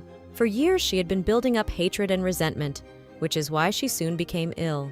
In this situation, the one who made the mistake did not suffer in any way, but those who were abandoned suffered. Lady Wayne asked Riken about Sir Stürmel's failure to tell her of the Empress's illness. The girl replied that the man wasn't the one who should tell her that, and thought to herself that it was difficult for him to share such things with others, and he generally didn't want to get involved with the imperial family. At this moment, men entered the hall, and the Viscount immediately approached his wife. The young man also noticed that while they were gone, another beautiful lady appeared in the room. He also noticed that the girls were having a good time together. Among the men who had come in, Riken saw Harold and approached him. Since she called him by name, so the young man was very surprised and asked her if they knew each other. The girl said that perhaps they had met at the house of Baron Roland, who was very fond of gathering guests. The man introduced himself and apologized for not doing it right away, and she told him not to worry about it. Riken remembered that in a previous life, she had met him a few months after graduation when she turned 20. The protagonist didn't realize what was happening as events were unfolding faster than she had anticipated. Everyone was having a good time, but Riken told her friend that she wasn't feeling well and wanted to go home early. Riken too was beginning to realize that Harold remembered nothing of their life together in the past. She remembered his eyes, in which there was not an ounce of interest in anything, and his expression expressed hypocritical politeness. The protagonist cried in the carriage as she remembered that she had lived with Harold for a long 20 years and he remembered nothing about it. Riken didn't understand what she should do now. She suddenly realized that the future might have changed and she might not meet her daughter in the future. Now she began to fear that she wouldn't be able to meet her most favorite child in the world. The carriage stopped and Riken got out. She realized that it was winter outside now, though she had traveled back in time to when it was autumn. The girl was met at the entrance by the butler and informed her that a guest had come to see her. It was Sir Stürmel, who had been waiting for her for about 3 hours in the music room. Riken wasn't sure she wanted to meet him, but she went to the room nonetheless, realizing that Stürmel wasn't the kind of person who came to visit unannounced. The man stood with his back to the door and looked at the painting that hung on the wall, and he liked it very much. He admitted that he was quite surprised that it turned out to be her painting. The young man speculated that perhaps she didn't remember that he had already told her that this was the work he wanted to buy then, at the exhibition at the academy. Riken got embarrassed and said she was glad if he liked her painting. Stürmel, however, realized that she had known for exactly a year that he liked her work, and he would have been pleased if she had told him earlier. But now the reasons for his fascination with the picture became clear to him, all because it was authored by her, and it was rare to find anything special and beautiful in the world. The girl decided to change the topic of conversation and asked him what had happened since they had not agreed to meet. The young man explained that he had a conversation with the Viscount, but he wanted to meet her too while he was here. In addition, he informed the girl that he had to go home, as he had one very important business, so they would not be able to meet for a while. Riken asked if she'd understood correctly that he was going to go to the Raft family lands. It was just like that. He wanted to see and talk to his mother. The protagonist knew about his living situation in general terms, but assumed that everything was very complicated. In addition, Stermel had known about the Empress's illness for months. Riken realized that Stermel already knew very well that the Empress had long since been severely weakened. The young man looked at the girl and remembered that before he met her, he was going to live his life unencumbered by relationships with people. He didn't want to show his fear of the Emperor's family to any living soul. But when his mother asked him to leave the capital and return home with her, for the first time in his life, he did not follow her. All this time, it seemed to him that he was creating his own reality, a reality in which he was always running away from the imperial family and people. But now everything had changed, and his mother didn't understand him. Because at one time, she had purposely left the capital to avoid causing unnecessary problems for anyone. The woman realized that her son's studies had always been important to her, and he could also stand up for himself. But she knew that his strength was useless in the face of the evil tongues of men.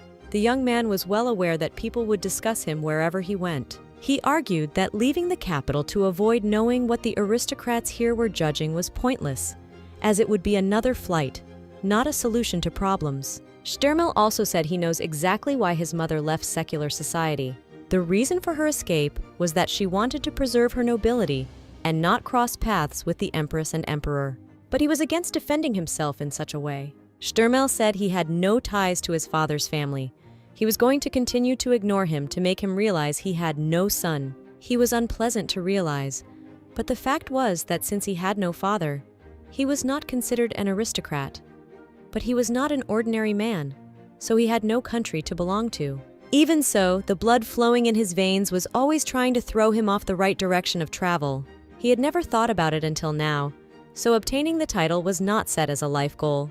The young man spent his days and nights in his office in the Mage Tower, living a life that turned his back on humans and the imperial family. He was not daunted by the prospect of living like this until death, for he would have no regrets. Stermel lived all alone, shutting himself away in the Mage Tower. But what happened was that suddenly images of a completely different world began to form in his mind.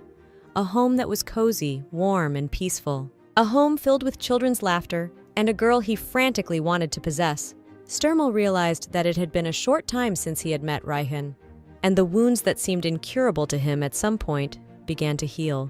He realized that there was no telling how many feelings the human heart could hold. Nevertheless, something warm and pleasant settled inside him. He began to feel the wounds that were scarring his soul ... in an instant began to fade away. The young man realized that he wanted to continue to spend time with the daughter of the Copeland family.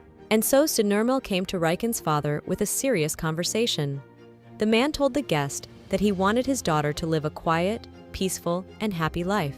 Therefore, it wasn't a matter of whether the young mage could take care of it or not. The man knew that in high society, everyone ogled for status and title.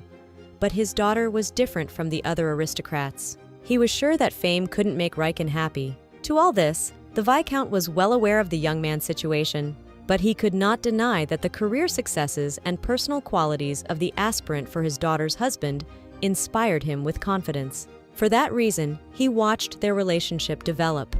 After all, a good father would never interfere in his child's life without a good reason. Now the Viscount wanted to tell him something, even if it would sound rather rude. His daughter had family and friends and her own place in society, and Stermel, as Miss Raff's illegitimate son, was in a better position in society. The Viscount confessed that he could not allow their marriage union for the sake of his daughter's future, even if they loved each other very much. Sir Copeland realized that even if Stermel could sort out his status, it would not solve the problem, but would create a new one for his daughter. The Viscount continued by saying that they have a simple family who don't have much power and are not rich. But Stermel is destined for the title of Duke, and that makes them unequal. The man believed that the union of his daughter and the young man would make them both unhappy. Stermel admitted that he, too, worries about such thoughts. Nevertheless, he promised to find the best solution to the problem. The head of the Copeland family realized at this moment how stubborn the man in front of him was. Sturmel, on the other hand, stood in front of Riken and told her that he needed to leave for a while, but he promised to be back for her senior prom, and the girl realized that she had a strong influence on this man as well. He wanted to discuss something important with her on his return, so he asked her to wait for him. Riken realized that the young man was preparing a declaration of love for her. She wondered what would happen to her beloved daughter if she agreed to marry a magician. She was sure that her daughter was the whole world to her. These thoughts and memories made Riken cry, causing the man to question what was happening to her. He feared he had embarrassed her, but the girl began to deny it, and then wiped away her tears gently, after which he couldn't resist kissing her tenderly. And Riken, responding to the kiss, realized she couldn't refuse this man. A little later, Penny went to her mistress's room and asked her if she was all right, for she had heard her mistress crying. Riken looked at the maid and asked her to leave her alone for a bit, as she wanted to be alone for a while and think. Lady Copeland became concerned about her daughter's condition and came to the music room, where she continued to sit in complete silence. The woman informed her that it was time for dinner, and behind her back stood a maid with a tray of food. She told her daughter that she needed to eat to be as good as new in the morning. Riken ate, though reluctantly, but she ate, and her mother was glad of it, for she realized that a full stomach was better for thinking than an empty one. The protagonist suddenly remembered that when her daughter was little, she used to bring her food to bed herself too, but as the girl grew older, she began to take care of her herself. It seemed to her then that the girl had learned it from her. Now she realized that it was she who had adopted her mother's habits, not her daughter from her. Lady Copeland asked her daughter what had happened between her and Sir Sturmel when they were alone together. The main character admitted to being a little confused about her feelings and actions. The woman, on the other hand, asked her daughter about why she wasn't looking her in the eye.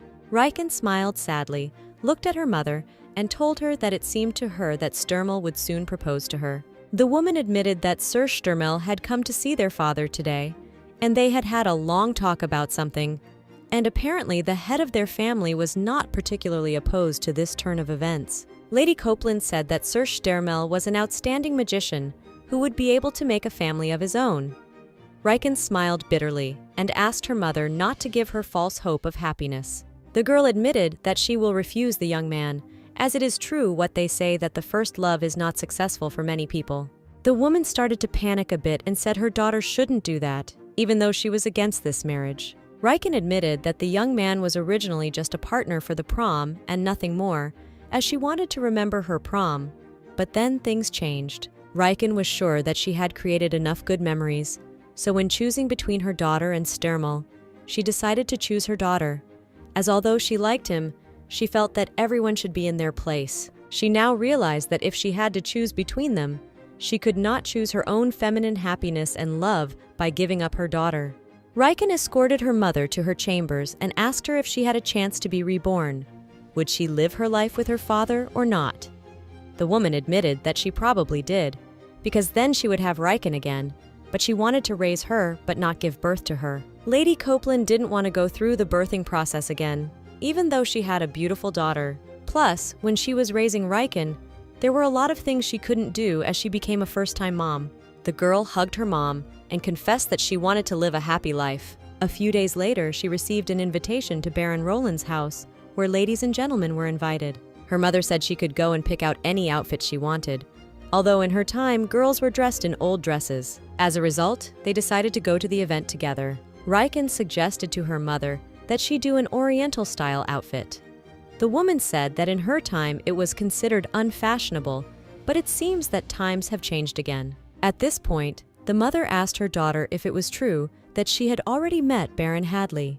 The girl smiled and said she did. The main character said she met Baron Hadley at the last tea ceremony, and then she added that he seemed to her a kind and decent man, and she would like to meet him one more time. Her mother brightened up and said that if that's what her daughter wanted, she would arrange for them to meet. The girl admitted to herself that she could not sit idly by. Riken remembered her daughter again and thought that if she didn't meet her father, she wouldn't survive it. The main character knew that there wasn't much difference between their family and Baron Haldy's family, so she could easily marry him since it happened in her past life. And so Riken went to the barony of Roland. When she entered the house, she realized that not many special people had arrived. And of the people her age, there was only Harold. And then Harold's mother came out to meet the girl. She began to say that she was very glad to see her and to meet her in person. The woman mistook the girl's reactions for malaise and noticed that she was too fragile. Riken said she wasn't sick and her health was fine, sat down in a curtsy and greeted her future mother-in-law. The protagonist could not show this woman her weaknesses, because if she finds out that she has health problems, she will be against such a daughter-in-law. But before formally introducing herself to Baroness Haldy, the girl decided to introduce herself and say hello to Baroness Roland. For this, she took a seat next to the old lady and introduced herself. The old lady said she remembered the girl as she was Grace's daughter. The landlady told the girl that she was a fine age for marriage and advised her to find a good man and marry him. All the assembled women thought that Riken was a courteous, patient girl and envied the family that would get such a wonderful daughter-in-law. Harold's mother was also impressed and thought that the girl would treat her elders well when she married. Looking at the Baroness, Riken realized one simple thing.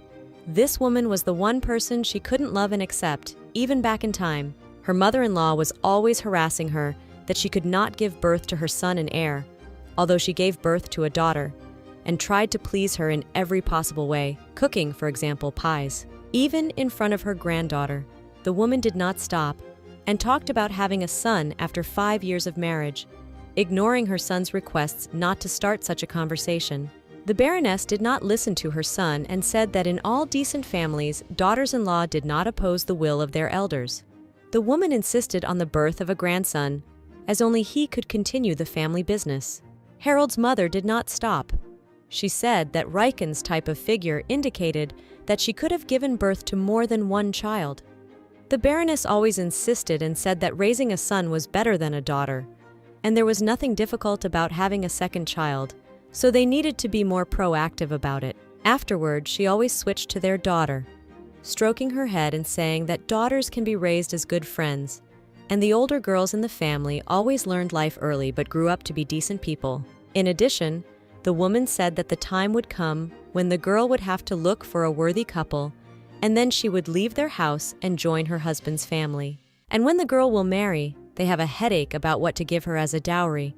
But with a son is quite different, because he can be relied on when he grows up. The Baroness insisted more and more strongly on the good news, and the girl replied that she would try even harder. Harold's sister confessed that her mother had molested her yesterday as well, and when Riken had been away for a long time, she had looked for her. Riken tried to smile, and her sister-in-law said that talking to her mother often left an unpleasant residue on her soul. And then she added that people like her mother never changed. The girl admitted that she had accepted it and was advised to take her mother for granted and tolerate it, for this is the fate of any daughter-in-law. Her husband tried to make sure she didn't know what his family members were saying about her, but something always went wrong. One evening, she caught him in a darkened room where he was drinking in proud solitude. He told her that he had heard from the butler that Shawnee, his sister, had come to visit them in the afternoon. The man admitted that he could not look her in the eye without a shadow of guilt, as both his female relatives were driving her crazy with their talk. Riken, on the other hand, was used to hiding her feelings and said that when she was with Shawnee, nothing bad happened to her. They had tea with the usual snacks. The herald claimed that he had tried very hard to make sure she didn't hear anything unpleasant. The girl thanked him for his efforts, and then added that she must live and endure. But it wasn't true that they were doing well. Shawnee admitted that her mother had insisted that Harold needed to find a second wife. The fact was that the Baroness felt that the Hadley baronetcy could not thus interrupt its existence. It was not right to cut off their lineage. But Harold answered her nothing to this statement. Shawnee, on the other hand, believed that it was better to know the bitter truth than to live in ignorance. But rather quickly, the Baroness grew old and died. She, Shawnee, Harold, and her granddaughter were with her to the very end. But in dying, the woman left behind her last will. Riken told her daughter about all this after she came of age, and she was furious. The girl couldn't believe that her grandmother had said and done such things, but she also couldn't understand how her mother had endured it all, and for what purpose. Riken persuaded her daughter not to be so categorical, because her father was not the kind of man who could have a second wife to continue the family. The protagonist justified and defended her mother-in-law, saying that she was an old-school person, and back then, girls tolerated more than that when they married. At the time, The girl had thought it was all in the past, but now she was about to go through hell again. And in the living room of the Roland house, she chatted with older ladies who thought she might have been bored with them. The Baroness suggested that Harold keep Lady Copeland company on the walk and get some air at the same time. She insisted that her son take the girl to the greenhouse, as there were beautiful roses blooming there now. The landlady allowed the young people to leave, as the girl insisted that she wanted to watch the roses bloom. They went into the greenhouse. The young man remembered that they had recently met at a tea ceremony, and now he was glad to see them again. He realized that his mother had probably caused her some inconvenience. Now the young man understood why his mother had pulled him along to the event, and Riken said that she was the first to ask her for a new appointment, so there was no inconvenience. Harold remarked that when she graduates from the academy and reaches the age of perfection, she will have no suitors. The lad realized that the girl's father would not be delighted with such a party as he, for Viscount Copeland was a distinguished politician, aristocrat, and man. Riken, on the other hand, said her father respects the young man's father for his sincerity. In her previous life, she and Harold had nothing in common. The man was interested in nothing but the family business, while she was more interested in painting. And now she realized that she had nothing to talk to him about, since she didn't understand anything about business. So she asked him what he had been doing lately, and he said business and mine affairs. He said that there were several reinas in the south which were owned by his family, and here he was engaged in making the enterprise more profitable. He was excited about the first results, and she didn't know what to say to him about it all. When she was young, she thought the man was a talented businessman. He always told her passionately about his business, and she listened to him silently, even though she understood nothing. But after a while his business failed, because he didn't have enough information and investment. It was all a mediocre bluff. He wanted to appear more capable than he really was. She knew this trait of his character and behavior better than anyone else. Be that as it may, Harold now looked quite the confident man. Now Riken was looking at the man and trying to understand what had happened to Harold from the past, what he was thinking about when he was alone. The girl realized that she hadn't really become close to him during their years together, so perhaps he was more comfortable being at the Eden with himself than with her. She kept thinking that if she had been a little better and tried harder, their family would have lived a happier life. She realized that she had been inattentive to her spouse, but nothing in the past could be changed. It also became clear to her that their daughter had a father, and his family left after she left, but Harold had no one left. The girl was overthinking things, so she had to find an excuse for her inattention in the upcoming prom. To top it all off, she was in the here and now, and her sad future where she died in the wagon accident had not yet arrived, so she needed to focus on the present. They walked into the greenhouse. It was beautiful. All kinds of flowers were blooming here, even though it was winter. Riken thought it was May here, as everything was riotously in bloom, so she contemplated creating her own greenhouse. At this point, Harold froze, and then turned to the girl and asked her if it was true that ladies liked to receive such flowers as a gift. Riken replied that that was usually the case. Girls will not like only the bouquet given to her by a man she doesn't like. Harold then asked her again if she liked the flowers. The answer was in the affirmative. The young man didn't take his gaze off the roses and admitted that he didn't quite understand what the girl above had said. And then he touched the flower and said he didn't understand why people were so fond of such impractical things. He thought that since the flowers were so amazing, they should have been priced higher, especially considering that they would wilt soon after purchase. Harold looked at the roses with deep tenderness and talked about how it would be better to save up and buy a more valuable and practical gift. And the girl realized that it was the first time she had seen him like this in 20 years. The main heroine did not know what to answer him, but then she found the words and said that the gift of a bunch of flowers is about sincere and genuine emotions and feelings. It is about joy, even though a person realizes that they will soon wither away. Riken argued that a man would be happy with an expensive gift, but still, it would not compare to the joy of the moment of receiving a bouquet. And the man suddenly realized that you should pay attention to the feelings you put into a gift. And then Riken remembered a long-ago conversation with Shawnee when she told her that Harold had a favorite girl before he married her. Then the girl didn't really believe her husband's sister and thought it was all a joke. The sister-in-law, on the other hand, said that her brother broke up with his beloved because their mother was against their union. Riken now realized that Shawnee's words were true, and the timing of the events coincided as she was to meet him later as well. To confirm her speculation, the girl asked the man if he had a favorite girlfriend and received an affirmative answer. He called his beloved an ordinary person who did not compare to Riken in any way. Lady Copeland knew that it was wrong to speak of a loved one in that way, especially if you were going against your family for his sake, but she could not say it aloud. This herald was a discovery to her. She did not know him. Riken was shocked as she realized that this was not their reality.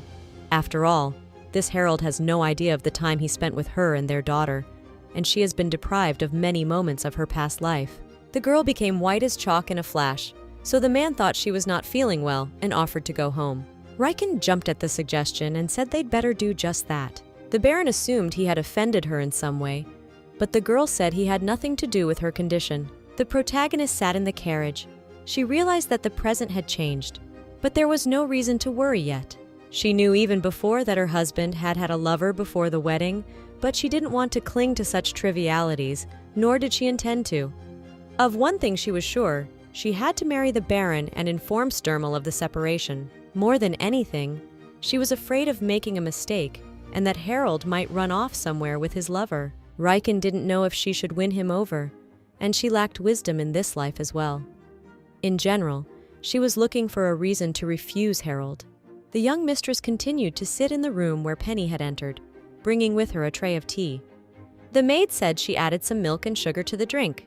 She thought that if her mistress had a little sweetness, her mood would be many times better than it was. Riken was a little surprised, so she asked Penny if she looked upset and got an affirmative answer. The main character responded to this by saying that it was both winter and cold outside, so she was a bit sad, but overall she was doing well. The maid could not calm down, so she suggested that her mistress prepare a canvas for her to paint on, as she had not yet tried the new paints, and then suggested that she call Mr. Rodrigo to keep her company.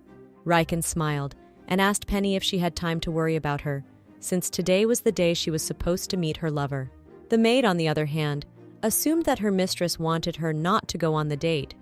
Penny was attentive, so she noticed that the lady had been sad for a few days now, and recently she had even cried. That's why I offered to beat next to the protagonist today. But Riken stubbornly repeated that she was fine, and she told the maid to go and enjoy herself. Lady Copeland also told her maid that she would have business in the evening and was going to write a letter so that she could go out in peace. But it was quite cold outside this winter, so Riken took off her silk shawl to put it on her maid. It was expensive and exquisite, so Penny was uncomfortable receiving it as a gift.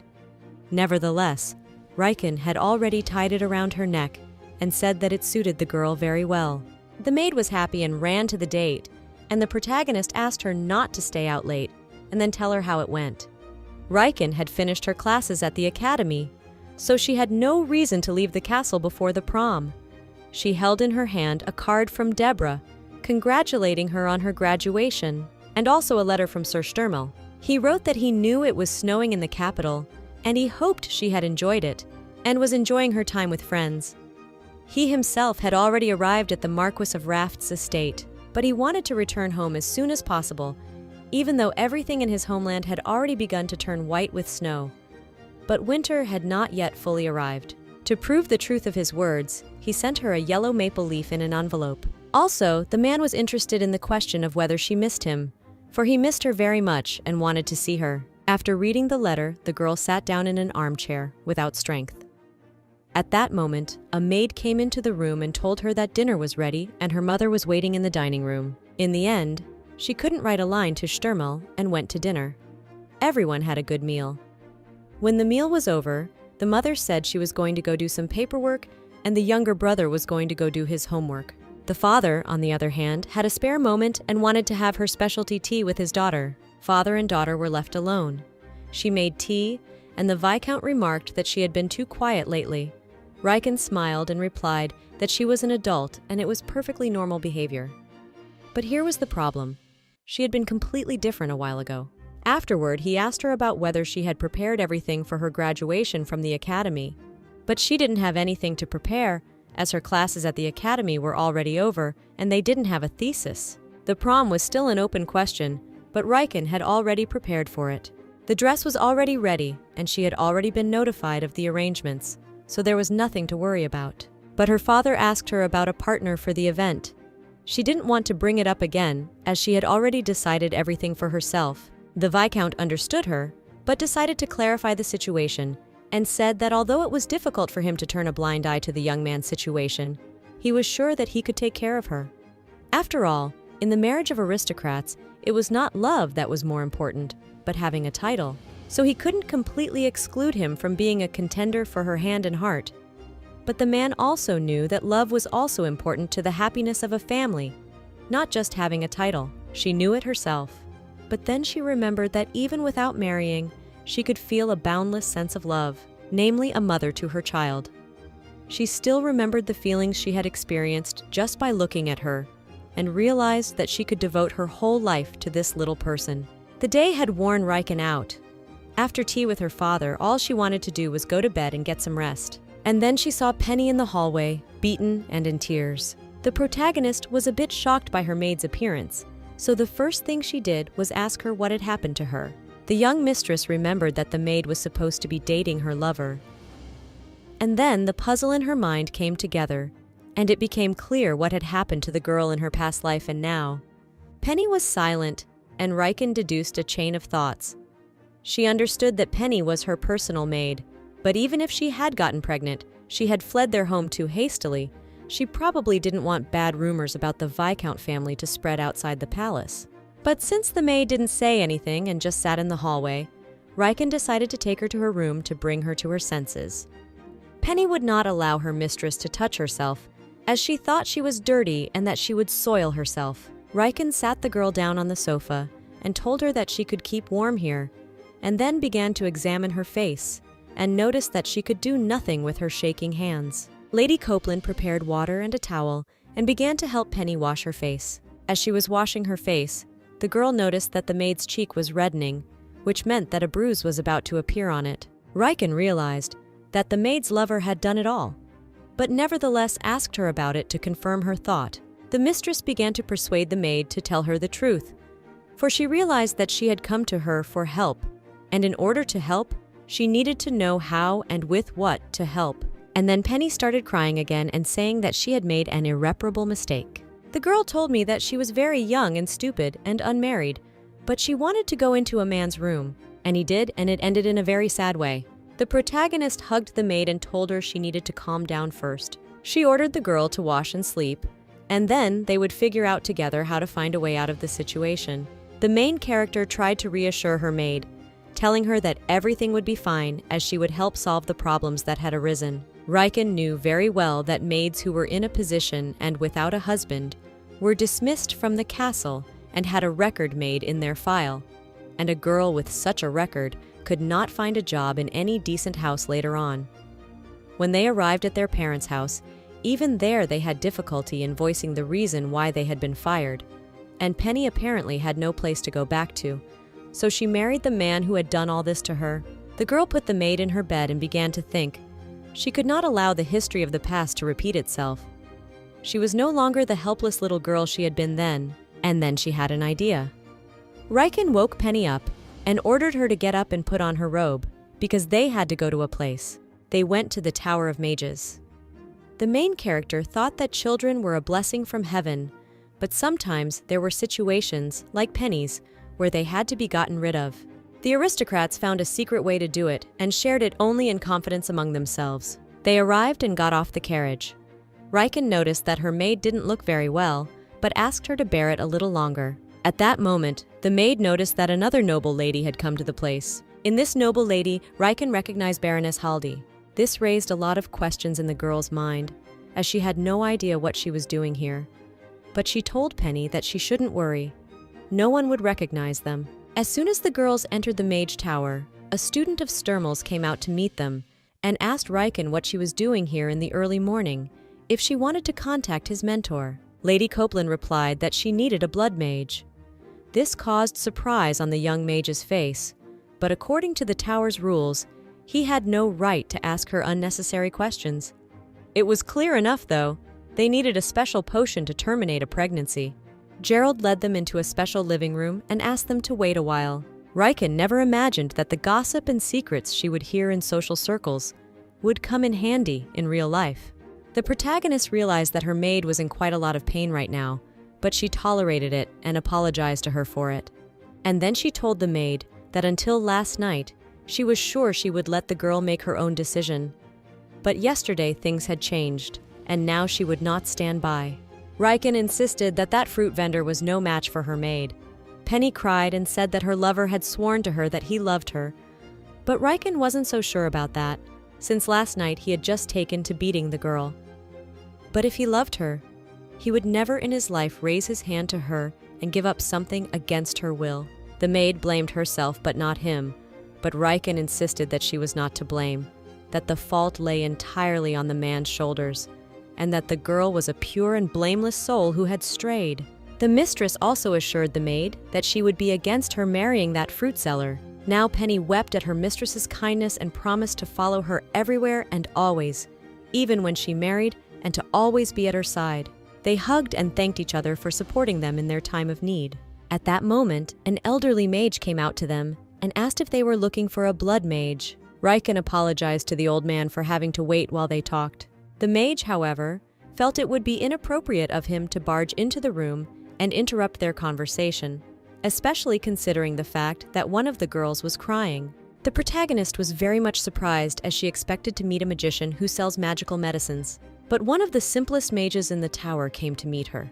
He said that sometimes when he can't sleep, he works here. Riken wasn't familiar with the man, but knew full well that he held a high position in the mage tower and was the kind of person who didn't like to show his face in public. He realized at once that the lady was not looking for a blood mage for herself, but for her companion. This was so because the protagonist assumed that her maid was pregnant, so they needed a special medicine. The old man was a time mage and began to conjure immediately when he realized the reason for the girl's arrival. During the sorcery, Penny fainted, but the magician explained that he was just putting her to sleep because the whole procedure could be painful for her, and this way she would feel better. He also said that whatever was inside the girl's body would disappear as if it never existed. Riken was worried about the safety of this method. The old man said it was much better for the body than poisoning it with poisonous drugs. He thought that in such situations, magic was the best solution to the problem. But there were not many specialists in the tower ready to help not with medicine, but with magic. Riken thanked him and asked him to keep their visit a secret. This was already clear, as there was a rule in this place: anything that happened in the mage tower stays in the mage tower. The man was silent for a moment, and then asked the lady if she had come here at this hour for her maid. Then he added that she was a very thoughtful girl. Riken was convinced that you should always help people in need, especially if they are your loved ones. The girl wanted to do her best for Penny, as she was her closest servant. Lady Copeland asked the magician when Penny would wake up. He replied that there was no need to rush things, and they still had time for a cup of tea, and began to conjure. Riken had never seen anything like this before in her life, but since she was in a place like this, she shouldn't have been surprised by what she saw. For a moment, she clearly realized that the wizard wanted to talk to her about something. The man admitted that he was very curious to know what kind of person she was. After all, she was far more famous in the Mage Tower than the princess of their country. The older man admitted that he had assumed and even believed that after Sturmel became lord of the tower, he would move it to the sea or ocean far away from here. That this grown child would want to see his father's face full of despair. But the young man outwitted everyone again and got the title to become part of the secular society. Riken realized where the man was going with this, but said that the man was mistaken and Sturmel didn't do it because of her. She was sure of what she was saying based on previous experience, for then the young man had done the same thing, accepted a title and entered secular society. She understood that a little more time would go by and he would tie himself in marriage to another girl. But here she had no idea if she would be able to accept with a smile on her face and honor the event. Now it was the girl's turn to ask questions, and she asked about whether she had correctly realized that he was a time mage. The old man confirmed it, noting to himself her observation. She had seen his watch glowing during the spell, and assumed that it was the one he used as a carrier of magic. This was not new to her, as she had known a time mage in a previous life. This was a curious twist in the conversation, as the mage assumed the girl was talking about the person who had put the time protection on her. This was the first time Riken had ever heard of such a thing, so the mage told her that time protection meant that one received protection from some magical attribute. You don't need to have an outstanding talent for this spell, as something similar mages have often used to protect themselves from the effects of the magic they themselves use. But it is quite another thing when a mage puts such a defense on another person. It can only mean that he has tremendous power. But he was the only time mage in the mage tower, which meant that the girl had gotten her protection from another master and in another place. Only now did Riken begin to realize that someone had cast time magic on her. The problem was that in all his long practice in life, the man had hardly ever seen time magic used on a human in this way, especially when there was no reason for it, as in Penny's case. At that moment, he noticed that the girl had turned pale, but she said she was fine. But she was beginning to realize that only one person could have done time magic on her, her daughter. And that was something she didn't want to believe. Riken thought that it was not for nothing that her daughter had said that she should live as she wished when she was reborn. For she had planned from the beginning to take her to the past. That day as she was dying, she heard the sad voice of her child at her bedside. She was brought out of her musings by the voice of the mage. He said she didn't look well, but the girl assured him she was fine. Riken admitted that there were no high-level mages among her acquaintances capable of such magic. Nevertheless, the older man was sure that the girl already had some guesses as to who might have done such a thing. The old man added that this was not an interrogation, but his simple curiosity, as he was very interested in the matter. He also said that it was common to see blood mixing in aristocratic families, so a person might not even feel that a magical reaction was happening to them. Nevertheless, one shouldn't worry too much about it. When Penny woke up, they drove home. They were met at the front door by Miss Rode. She asked indignantly where the girls had gone earlier that morning, but Riken assured her that nothing special had happened, even though she didn't look her best. And then Miss Rode began examining Penny's face, who had a black eye, and asking her what had happened to her already. Seeing the situation, Riken sent Penny off to rest. The girl kept apologizing to her mistress for her oversight, and she told the nanny that since they were both up all night, but were very tired and needed sleep, and they would think about the details tomorrow on a fresh head. But Miss Rode didn't give up. She wanted to know what had happened to Penny. Plus, she had to report something like this to Lady Copeland. But Riken said she would tell her mother herself, but later. The girl took off her clothes and lay down in bed, asking the nanny to leave her alone in the room. Riken shivered and began to think. She couldn't believe that her displacement into the past could have been the work of her favorite daughter. But she spent her whole life thinking her girl's level wasn't that high. She could make a Frisia not wilt for a long time. She said she studied hard. She was best at stopping the time of subjects. For example, she once showed her how she could stop the time of a running kettle, and when her grandmother was coming to meet them, she made the flowers stop wilting. Riken saw the usefulness of her daughter's magic in everyday life. Sometimes she was wrong. Besides, the scope of her magic was also quite limited.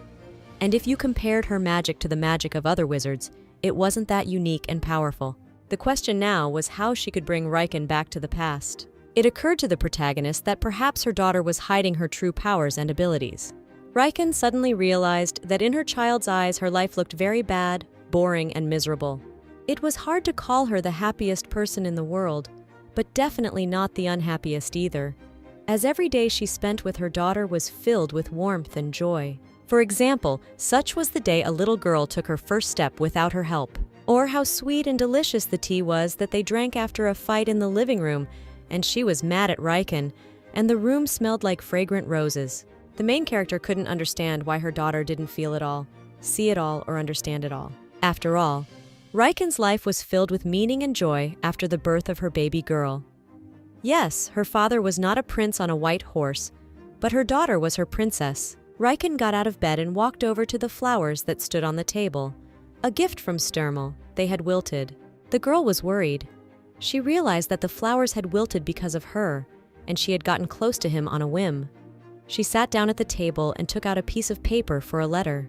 The protagonist realized that she had to marry Harold at any cost, but nevertheless, she couldn't stop thinking about Sturmel. Her bitter tears cried onto a piece of paper. She wrote to Sturmel that what she wanted to tell him would embarrass him and likely offend him. The girl slipped a note into the bird's beak and sent it to him, writing that she was grateful to him for accepting her invitation to the prom.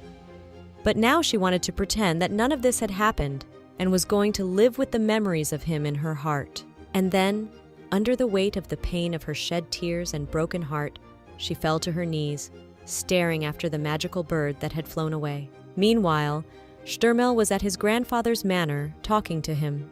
The old man knew that a messenger from the king had visited his grandson not so long ago. The mage was a little surprised that his grandfather knew of this event. Marquis explained to his grandson that he has eyes and ears not only on his head, but wherever necessary. Marquis Raft said that his men were everywhere and that they were not one or two people. And then he laughed and asked his grandson if he thought he was aware of all the events of the Elda lands only. Cyrionel was well aware of her father's unconventionality, so she didn't seem surprised. But the woman still didn't understand why her father would need so many spies. After all, she hadn't been outside the castle in a long time. The old man, however, thought there was nothing wrong with vigilance, for he knew that the enemy of his daughter and grandson was none other than the king of their country. After a moment, the Marquis asked Stürmel what the king had given him. The latter replied that it was a very valuable treasure, but he did not accept it and sent it back. Stürmel didn't like such a gesture, as he thought that if the emperor wanted to claim his rights as a father, he should have come in person. But he didn't and received this kind of response. The young man was worried because his status was still in question. Even when he became the Lord of the Tower of Mages, people around him didn't stop talking about it. Therefore, he was going to make every effort to clarify the matter. Thus, he decided to take the title of Duke and enter the world of aristocrats. Grandpa didn't expect this turn either, as up until this point, for many years, Stürmel had shown no interest in titles, power, or anything else. Cyrionel was also alarmed, for though she realized that this was a step her son would have to take sooner or later, she feared he was in a hurry and might make a mistake. And Marquis Raft seemed to understand the reason for this decision. He assumed that Stürmel wanted to accept the title because of the girl he was dating. This was unexpected news to Lady Raft, so she questioned her son if what her father was saying was true. The old man knew that gossip didn't travel very far in high society, but there were people who knew about it. So, the Marquis was told that his only grandson, the Lord of the Mage Tower, was serious about Viscount Copeland's daughter, Raken. On one hand, grandfather understood that Viscountcy Copeland had its own traditions, and the head of the family was an outstanding man. But if you looked at the status of the family, he didn't reach them, so it would be better for his grandson to choose a princess as his wife. On the other hand, the Marquis was not surprised that his grandson had chosen a girl from an ordinary Viscount family. Nevertheless, Grandpa insisted that Stürmel be given a title that would be commensurate with his position and ability. The young man had made up his mind. He was not going to give up what was rightfully his, though he was not particularly interested in power. He didn't want to be treated like a weakling who could be cornered. His mom, on the other hand, was concerned about whether or not he really had a favorite girl he was dating. Stürmel admitted that this was true, though it had begun not so long ago. He liked and admired everything about her, and also he was always cozy and calm around her. He decided to propose to her as soon as he solved his status problem. Cyrionel was happy for her son as she realized that he had chosen a good person to be his life partner. He decided that as soon as he was back in the capital, the first thing he would do would be to ask for an audience with the princess and swear an oath to her while asking for a title for himself. He did not see the point in a lavish receiving ceremony, so he thought that 2 or 3 weeks would be enough for him. The Marquis realized that his grandson wanted to do everything himself. Stürmel said he would ask the Master of the Tower of Mages for help, as there were certain nuances of when a mage received a title. Cyrionel understood her son's reasons for undertaking all this and the reasonableness of his arguments, but she feared that he would make some mistake in his haste. The young man listened to his mom and then said that he concluded from her serious tone and what she was saying that she thought he was stupid. Plus, he had promised Lady Copeland that he would go with her to the prom from the academy, as it was an important event for her. He worried that she would be uncomfortable around a man whose status was undefined. The young man was very much worried about it, as he did not want to harm his beloved in any way. Cyrionel and Marquis Raft realized that their precious child had grown up, for as a child he had often made them worry about him, But today his voice sounded different, stronger. At that moment, Sturmel felt magic and went to the window, seeing the canary and realizing that Riken had sent it out at dawn. After reading the letter, the young man changed in his face, which frightened his relatives. And then he made the decision to return to the capital immediately. Riken was very worried. She kept having the same dream in which she welcomed spring with Sturmel. It was really weird. I mean, they started dating when it was cold outside. At that moment, when the girl was just coming to her senses after sleep, her younger brother ran into her room screaming. The nanny tried to calm him down, but she couldn't. He kept saying that his sister hadn't eaten anything for a long time. Mac repeated that his sister didn't look well and asked her if she was really sick, ignoring the fact that this was very impolite behavior. The boy dumped the sweets on his sister's bed and said she must eat it and ran away, though Miss Rode told him that the food that was on the bed was not to be eaten. The girl took one candy that her brother had brought, but realized that she didn't have the energy to eat it all. Miss Rode understood that Mac was very worried about her sister. She herself was worried too and touched her forehead. But there was no fever, and the girl said she was fine. It was just hard and dreary, but once she got some rest, she should feel better. The nanny reports to Riken that her mom is very worried about her condition. When Riken heard that, she promised to get dressed, go get something to eat, and check on her mother. Besides, she knew she didn't have to wait for Penny, who came every morning to tell her that the bath was ready. Then she asked Miss Rode where Penny was. She said the girl had gone to the head maid's, but she had promised to be back before Riken got up, but she hadn't shown up yet. The lady didn't understand why the head maid would call for her personal maid. Then she realized what was going on and asked Miss Rode to find Penny immediately and bring her here. Riken insisted that the nanny do it right away, and she herself was going to go see her mom to say hello. But since she couldn't go in her pajamas, she asked the nanny to send someone to help her get dressed. The woman did not understand this change in her mistress's behavior, but went to do the errand. The protagonist realized that the case was quite strange, as she knew that Penny had little contact with the head maid. That's because the maid spent most of her working hours with Riken, and the head maid managed the other servants who did other chores around the house. But Riken paced the room and pondered until a young maid appeared in the doorway and said that Miss Rode had sent her here. The lady approached the maid closely and asked her if the head maid often introduced young maids to a very good man. Meanwhile, in addition to Penny, the man who had beaten her was in the head maid's room. He asked what had happened to her and said he had to take responsibility for the act. The head maid saw that the girl only kept silent, so she said that the man should leave now and she would take care of everything. He also handed her silver coins in a pouch as a token of gratitude. The woman took the payment and told the man to hurry up and leave the house. As the man was leaving the estate, he crossed paths with Miss Rode, who did not remember him and was surprised that he walked here as if he were at home. Penny told the head maid with a note of resentment that she had only come to see her because she thought she was alone. The woman tried to persuade the young maid that it was all her fault, that she should take responsibility, because such good men were not on the road. The head maid insisted that she would speak to the mistress, but Penny struck a pose and said that the young mistress would not allow her to marry so easily. The girl said loud and clear that she would not marry that man because he had beaten her, but the woman kept insisting on the marriage, saying that Penny couldn't abruptly cut things off like that. Penny said that her decision had nothing to do with the head maid, and in general, Riken said that she shouldn't marry a man who raised his hand to her since it wasn't love, so she decided to stay by her side since she believed her unconditionally. At that moment, Miss Rode entered the room. The head maid did not understand what brought the nanny here, as this part of the duties did not belong to her. Miss Rode reported that Lady Riken was expecting them both at her place, and then remarked that there was an uneasy atmosphere in the room. The maids had no choice but to go with Miss Rode, who led them straight to Riken. The girl asked the women to come in. It was strange that she had called the butler to this meeting as well. The head maid realized that Riken had found someone who was on her side and tried to act like the mistress of this house. She sent Penny straight to her room and asked her to clean it up. Looking at the head maid, she said that she felt terrible, so they would not be revisiting the matter a second time. The girl got straight to the point and asked how well the woman knew the fruit vendor to match him up with Penny. The head maid tried to pretend she didn't know what she was talking about, but Riken said it would be better for her to tell the whole truth here and now. The girl said she had heard from the butler that she was the one who introduced the young girls from their house to all sorts of nice people. The woman claimed that she did what was best for the girls and only introduced them to people who were of good character. Now it was clear to the young mistress how the head maid had attracted various merchants to cooperate with their house.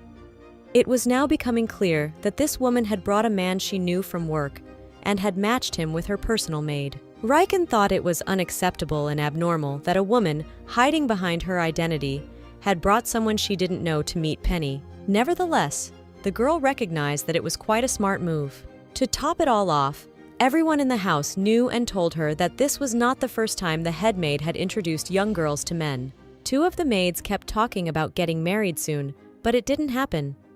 One of them returned to her home country afterward, the other quit for unknown reasons. But this time, the head maid had to work hard to light this man with her personal maid, and he is none other than her personal benefactor. The worst part was that the woman wasn't just paid for this deal. Riken was even curious as to how much the woman was asking from her clients for setting up naive and foolish maids with obscure men. The head maid tried to protest, saying, "I don't know what you're talking about." Lady Copeland said that she would be glad if it were true, for if a woman was related to a man who had harmed Penny, she would be in big trouble. But it was clear to everyone in the house that Penny's face wasn't lying about what had happened to her. It upset Riken so much that she couldn't even eat. It became a matter of honor for the protagonist. She couldn't sit idly by when her subordinate returned to her like this. The girl admitted that she was worried about the state of affairs in the house, for she knew that it was the duty of the head servant to train and supervise the other servants. Riken, on the other hand, wanted all the maids in her house to be able to build healthy relationships with good men and not get into situations like this. The protagonist was disturbed by the fact that many of the female workers in their house had been here recently, but after not working for long periods of time, they were disappearing, or rather quitting for strange personal reasons and leaving their estate. This all indicated that there was a problem in their house. And things could get even worse if people outside the mansion started talking about these strange coincidences. And if that were to happen, her mother would be the first to suffer, as it was her responsibility to keep an eye on the servants. It was also clear that her mother's reputation would suffer from all this, as people would start gossiping about her failure to supervise the work of the servants, and soon she herself would suffer from the scandal. And since her mom trusted the head maid so much, Riken didn't want her to get in trouble. She looked at the head maid in a way that made her reluctant to contradict her. Riken didn't hesitate to say that her maid's problems were her problems and hoped that something like this wouldn't happen again. Afterward, Riken let the woman go, ordering her to go to work. The head maid bowed and left. After the culprit left the room, the protagonist asked the butler to pass the information about that man to her father to break the contract with him quickly. The girl thought it was too degrading for their house to deal with a man who raised his hand against weak women. Riken also hinted to the butler that she didn't want to accidentally meet that man somewhere in the capital. The butler bowed and said that he understood. The servant said he would give everything to the Viscount, and it would be as she wished. Miss Rode looked at the girl and began to worry about Penny, but Riken assured her that the maid was perfectly fine. Riken said that Penny managed to get away from that man when he ran out of strength, though before he did, he slammed her head against the wall. Miss Rode said that since this case involved Lady Copeland's honor as well, she would keep it all confidential. To that end, she promised to get a healer she knew to come and privately treat Penny's wounds. In Riken's room, the maid heard the whole conversation from beginning to end and wept bitterly. The lady asked her to stop crying, for her eyes might be swollen shut too. Lady Copeland asked Penny to stop apologizing, since she had only been able to drive that man out of the capital and nothing else. But the maid was immensely grateful for her help. The maid confessed that she was very scared, because the man she liked very much had turned into a criminal. She said that she was so frightened that she was unable to say anything to the face of her abusers. The lady reassured her by saying that it was the most common and normal human reaction to those circumstances. Riken hugged the maid and thanked her for the girl being able to take it all and stay by her side. Next, Riken went to meet with her mom. Grace said that she was very worried about her and thought she was sick, especially when the facts of the story with the head maid became known to her. The woman trusted her daughter but feared she might have passed out from the stress, but Riken replied that she wasn't as weak as she might think. Her mother knew that her daughter was a very caring person, so she never interfered in her affairs. Viscountess Copeland said she knew that Riken treasured Penny, but she didn't think so much as to even involve the butler in the matter. Riken admitted that since she had no older or younger sisters, she treasured her maid. Plus, the actions of the head maid could hurt their family, so she needed to be dealt with immediately. Lady Copeland was in agreement with her daughter and informed her that the head maid would soon leave their house, for she had betrayed her trust. And then she apologized to Riken for being so busy with other things and issues that she hadn't kept track of the woman. Riken reassured her mother, saying that she wasn't hurt, but she was very worried about Penny. The mother hugged her daughter. Riken's only worry was whether she was doing the right thing in this life. The girl seemed to be doing a lot of things wrong lately, and she didn't have the rightness in the decisions she made. Nevertheless, she asked her mom not to worry about her, as she is sure to handle everything. Grace stroked her daughter's head and told her that she shouldn't worry so much as there would come a point when it would pass. The girl realized that she had to put an end to everything, and whether she succeeded or failed, there was no such thing as a perfect life. She realized that if she died that day, time would heal her daughter's soul. In her own time, however, she was able to overcome the sadness and pain of her parents' deaths because she was able to stand by her daughter's side and hug her when she got married. She believed then that there might come a time when her daughter would have her baby and walk with her, smiling and happy. Riken realized now that she had made a mistake. But even after wasting so much time, she was going to do her best to meet her girl from her past life. At that time, something incredible began to happen outside the window. A hurricane was coming. Miss Nord suggested closing the windows so that her young mistress could sleep in peace. Besides, the food was almost ready, but Riken decided to excommunicate herself from the room for a bit. Today, the girl wanted to go to bed early and didn't want to eat at all, even though the nanny asked her to eat at least a little. Riken asked the nanny to stop worrying about her as she was feeling fine, just had all sorts of sad thoughts going through her head. It began to rain. The girl went to her room and wondered whether the bird with the letter had reached Sturmel. The protagonist was well aware of the magician's magical abilities, but the distance between their estates was vast, so it could have gotten lost somewhere. She had no idea what she would do if Sturmel appeared in front of her as if nothing had happened, smiled and extended his hand to her. She didn't like to think about that scenario, but as soon as she entered her room, she saw Sturmel standing at the window waiting for her. He looked at her worriedly and asked about her pain as she changed in her face when she saw him. Riken asked how he had gotten here. The young man apologized to her for entering her room without permission. He admitted that he had wanted to visit her officially, but was afraid that she did not want to see him. He admitted that the hurricane was his doing, since you could travel many times faster through the air, and then he handed her a magic bird and asked her what her letter meant. The young man took a step towards the girl and asked her if she was afraid of him, but he received a negative answer. But since that was true, he didn't understand why she had that look on her face. The girl admitted that she had just gotten very cold standing in the draft. Riken said she had written everything she wanted to say to him in the letter the canary brought him. The girl said she asked him to forget about asking him to keep her company at the prom. Sturmel couldn't understand, could he? That everything that had happened between them over the months remained only on a piece of paper. She lowered her head and said yes. That's what she really wants. The young man asked her what he had done wrong that she wanted to break their bond. He urged her to give him an answer so he could fix it. The girl said it was not his mistake. Riken cried and admitted that she couldn't take much more. Sturmel began wiping her tears, saying she was crying just like last time. Suddenly, he realized clearly that she had wanted to break up with him during their last meeting before he left. The young man remembered their kiss and did not understand why she had responded to it.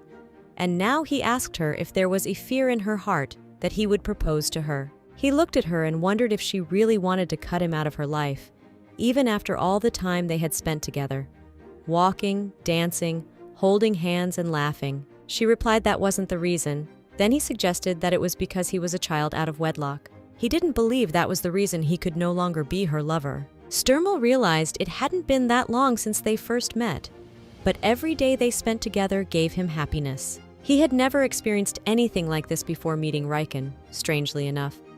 But in those moments, his heart was filled with warmth. The young man was well aware that it was not easy to be happy all the time, but with her, it seemed to him that it was possible. So he made every possible and impossible effort to try and make each of their days happy. and now his rosy dreams and hopes were shattering on the rocks of reality. He looked at Riken and asked her if, because he was a bastard son, he was not allowed to be her lover. Her silence he took as agreement and turned away, realizing it was only his problem. The young man realized that he had made the decision to accept the title for her sake, but she had not asked him to do so, so he had no right to blame her for anything. At that moment, Riken felt a very deep sense of guilt, as she realized that she had hurt the man she loved very badly. She realized that she should have ended their relationship sooner. The girl was well aware that everything should have been stopped earlier before they held hands, called each other by name, kissed. After all, everything that had happened was the result of her greed. Now the situation was worse than ever. But Riken looked away and said that she was still sure that neither he nor Miss Raft had done anything wrong, and they should not blame themselves or bow to the gossipers. Besides, she had her own completely different problem that had nothing to do with Sturmel, but which she couldn't go against. She knew more than anyone that he would become the Duke of Sagna, a man she had no right to even think about touching. The girl realized that she shouldn't fall in love with him even more. After all, if she was sad when she looked at him from afar, and if at any time she felt weak because of it, she would never be able to forgive herself. Now she could tell him the truth, and she was doing so. The point was, she hadn't even planned to hang out with him originally, and even after he'd agreed to accompany her to the prom. After the prom, she'd planned to stop seeing him. Besides, the day she had invited him to the events, the girl had been sure he would turn her down, but now, though she wasn't brave and strong enough, she wanted to run her life on her own. Riken also planned to get married, live a measured lifestyle, and continue to socialize with her friends and family. Sturmel couldn't believe his ears, and Riken continued. She said she was born into the Viscount's family and lived as his daughter all her life, so she never dreamed or wanted more.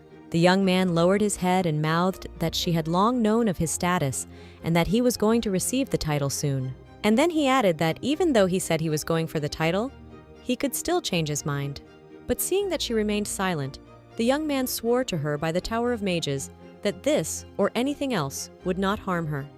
Riken, on the other hand, asked him not to change his plans because of a girl like her. The magician admitted that he was only doing all of this to build their happy future together, where they could hold hands and go on shoulder to shoulder. Riken thanked him for these kind and full of feeling words, but she could not become his wife, as she had her own personal reasons for that, and her life was full of problems. The protagonist was glad she had the opportunity to apologize to him in person, but the man didn't want an apology. He wanted to hear something else. For the first time in the entire conversation, the girl looked him straight in the eye and told him that she would become the Baron's wife. Riken wanted to be neither rich nor poor and to live in peace. She agreed that her heart would not flutter with another man and that there would be no great love between them. But nevertheless, she was going to give him a baby and then devote her whole life to this little miracle and wait for her daughter to give her a grandson or granddaughter. Riken cried but went on and said that she would live this particular life and then tell her grandchildren about events from her youth. She realized that her strength was at its limit, but she knew perfectly well that if she had a daughter, she would endure everything, so she apologized to Sturmel and said that it was time for them to go their separate ways. Sturmel was killed by her words and attitude, for she had destroyed everything inside him and forced him to give up on her. But if she had no feelings for him, how could he force a girl to be with him? He realized now that she didn't want him, so he apologized and stepped into the emptiness and darkness of the night and the rain, and Riken remained standing on the balcony, staring where her beloved man had stood a moment ago. No matter how his relationship with Riken turned out, he decided not to give up on his plan and met with the princess. The girl looked at him and asked him why he had changed his mind and decided to get the title. The princess didn't know what he was up to, since he made such an abrupt decision to return to the capital. But the young man admitted that he needed to gain more power and solidify his status, even if she thought it was his whim. The girl realized that it would be a big mistake to call the Lord of Water and Wine a capricious child. He promised his sister that he would not fight her for the throne. Her Highness noted that the title of Duke of Sagna is one of the optional existing titles in the Elda Empire. The young man knew very well that his title had no connection to her claim to Empress Elda's seat, so it wouldn't be a problem for her. So the Lord of Water and Wind asked his sister to grant him the title and live in peace. The princess understood the reasonableness of her brother's words and replied that if she had the opportunity to help him in this matter, she had no reason to refuse. But after a short pause, she inquired how Lady Copeland was doing. Shadurmel's face turned into a mask, and he said that the princess had nothing to worry about.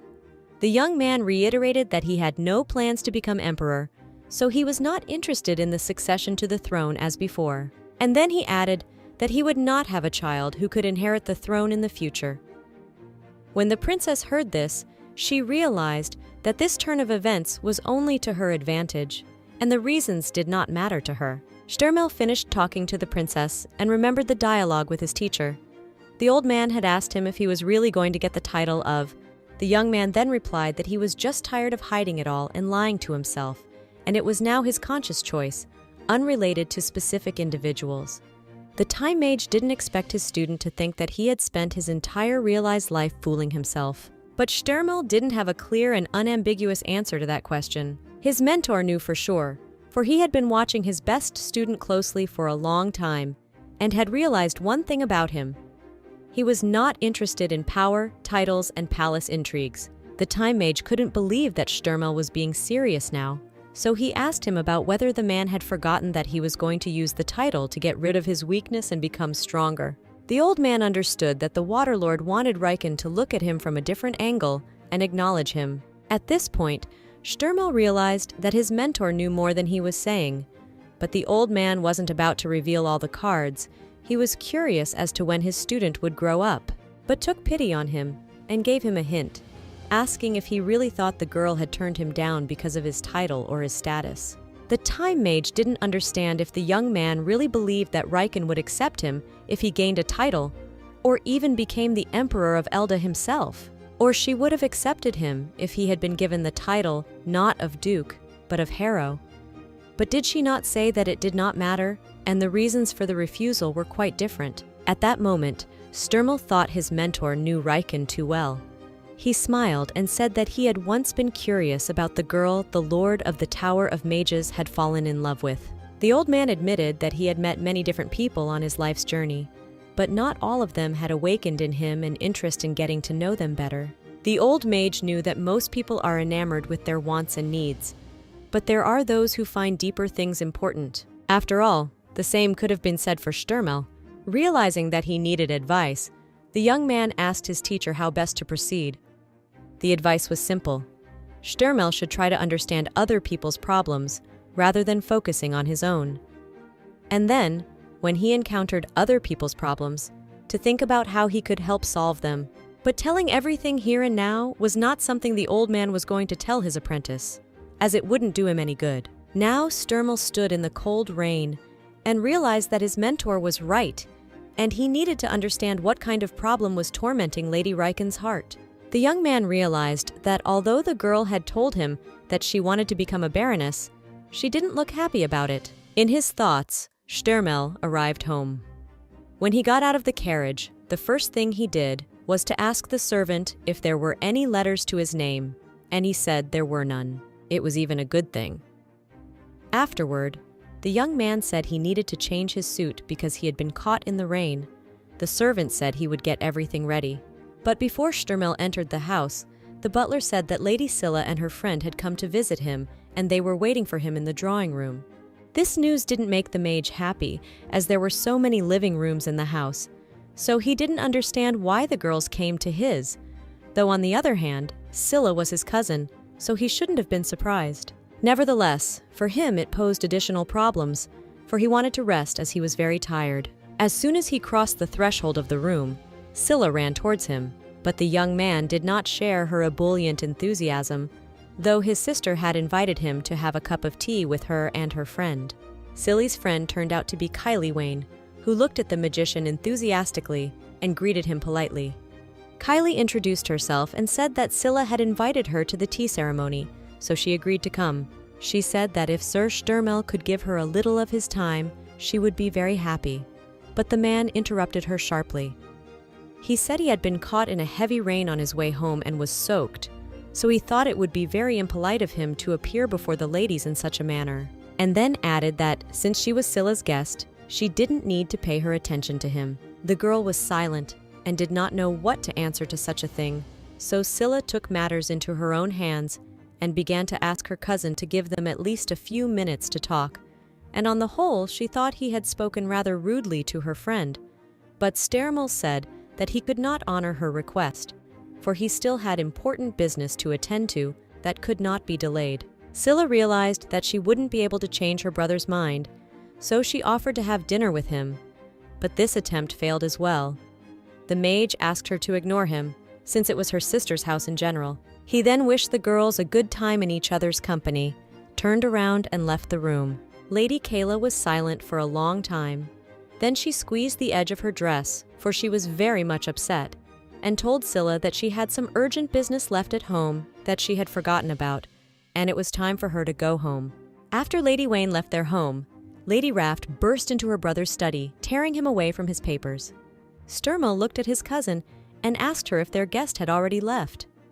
The girl stood across from him and said that Kylie had left as soon as he had gone to his room, citing household chores. Scylla, however, was beginning to get angry, for her cousin had nearly brought her friend to tears again, for he had overdone it this time by interrupting Lady Wayne abruptly. The mage didn't understand what the deal was this time, since he always talked to Scylla's girlfriends when they started talking to him and showing interest in him. But since his sister was upset, he thought he'd better apologize. To which the girl replied that it wasn't his fault in the whole thing, and he shouldn't have apologized. The cousin knew very well that many girls in their circle liked her brother, and many of them had tried to talk to him, but this time he had misunderstood the situation a bit, so she wanted to explain everything to him now. Stermel didn't want to have a long conversation on the subject, so he said he was so abrupt because he was going through a difficult and important period that would radically affect his future, so such awkward encounters were not for him. Scylla smiled. She knew what he meant, so she said she'd be much more careful from now on. Then the girl came to him and sat on his lap. She asked him if it was true what her mother had told her that next spring he would leave their home and live independently and independently of them. The young man crossed his arms and said that yes, when he gets the title he plans to start a family of his own, so he will have to leave as he can't live his whole life at the expense of Raft's family. Scylla knew he was saying the right things, but she still wanted to live with him. She then added that none of the relatives thought he was living off the family on everything, but since her brother had decided to leave the palace anyway, she would want him to continue to visit them in the main building as often as possible. Stermel, on the other hand, was involuntarily comparing his sister to his favorite girl. He knew they were 2 years apart, but compared to Riken, Scylla was like a small and stupid child. But Scylla had not forgotten the conversation she had come to him with, so after a moment, she asked him what he thought of Lady Kyla. Stermel asked his sister if she meant Earl Wayne's daughter, but the girl asked him to call her by her first name, for he knew her name perfectly well. The cousin knew that Kylie was graduating from the academy this year and had a prom coming up, but rumor had it that the girl still hadn't found a date for the event. It was this fact that formed the basis of Scylla's desire to talk to her brother. She asked her brother to escort her friend to the ball if he hadn't promised to do it to someone else before then. At that moment, the young man remembered how Riken had asked him to go to the prom with her, how he had first thought how wonderful it would be to dance with someone holding hands, but then his thoughts went in a different direction, and he remembered that Riken had thought that the ideal partner for marriage was some baron, with whom their life would be calm and measured. He twirled in his hand a cufflink with a magical purple stone he had created with her especially for the ball, and said he had to refuse Lady Wayne. This answer upset Scylla, but Stermel added that the Earl of Wayne's daughter should choose a better partner for the ball. After he considered the conversation over, he asked his sister to leave him alone. He sat at the table and felt despair settle in his soul. The young man reckoned that it had been over 10 days since he had last seen Riken, and nothing helped him, for he had the feeling that his soul continued to burn and turn to ashes. Riken's condition was no better. She too lay awake at night and often looked at the magic bird, and on one such day she tried to send a message to Stermel, but the bird was no longer anything but a beautiful coaster, for it did not fly to its creator with a piece of paper in its beak. At that moment, standing at the window and looking out at the night garden, the girl realized that this was the end of her love story. It was a new year, and the Tower of Mages welcomed Sir Sturmel as Lord of Water and Wind. But that was just the beginning. After a while, he was elected as the new lord and granted the title of Duke in the Imperial Court of Elda. The title of Duke of Sagna was not one of those titles that were considered mandatory in the Elda Empire, so the young man had little to no influence from the imperial family. Meanwhile, Father Riken and his colleagues were discussing the moment, and it turned out that the emperor had not participated in the ceremony of giving the title to Sturmel. Other politicians have heard that the title was bestowed upon the mage by the crown princess herself. The news that the princess had personally given everything to her brother was from verified sources, so Viscount Copeland concluded that everyone was beginning to prepare for further developments. The men realized that all power was now in the hands of Her Highness, and the new future ruler of the empire was obvious, as the Duke of Sagna now stood behind her back. Sturmel, on the other hand, met with the princess again.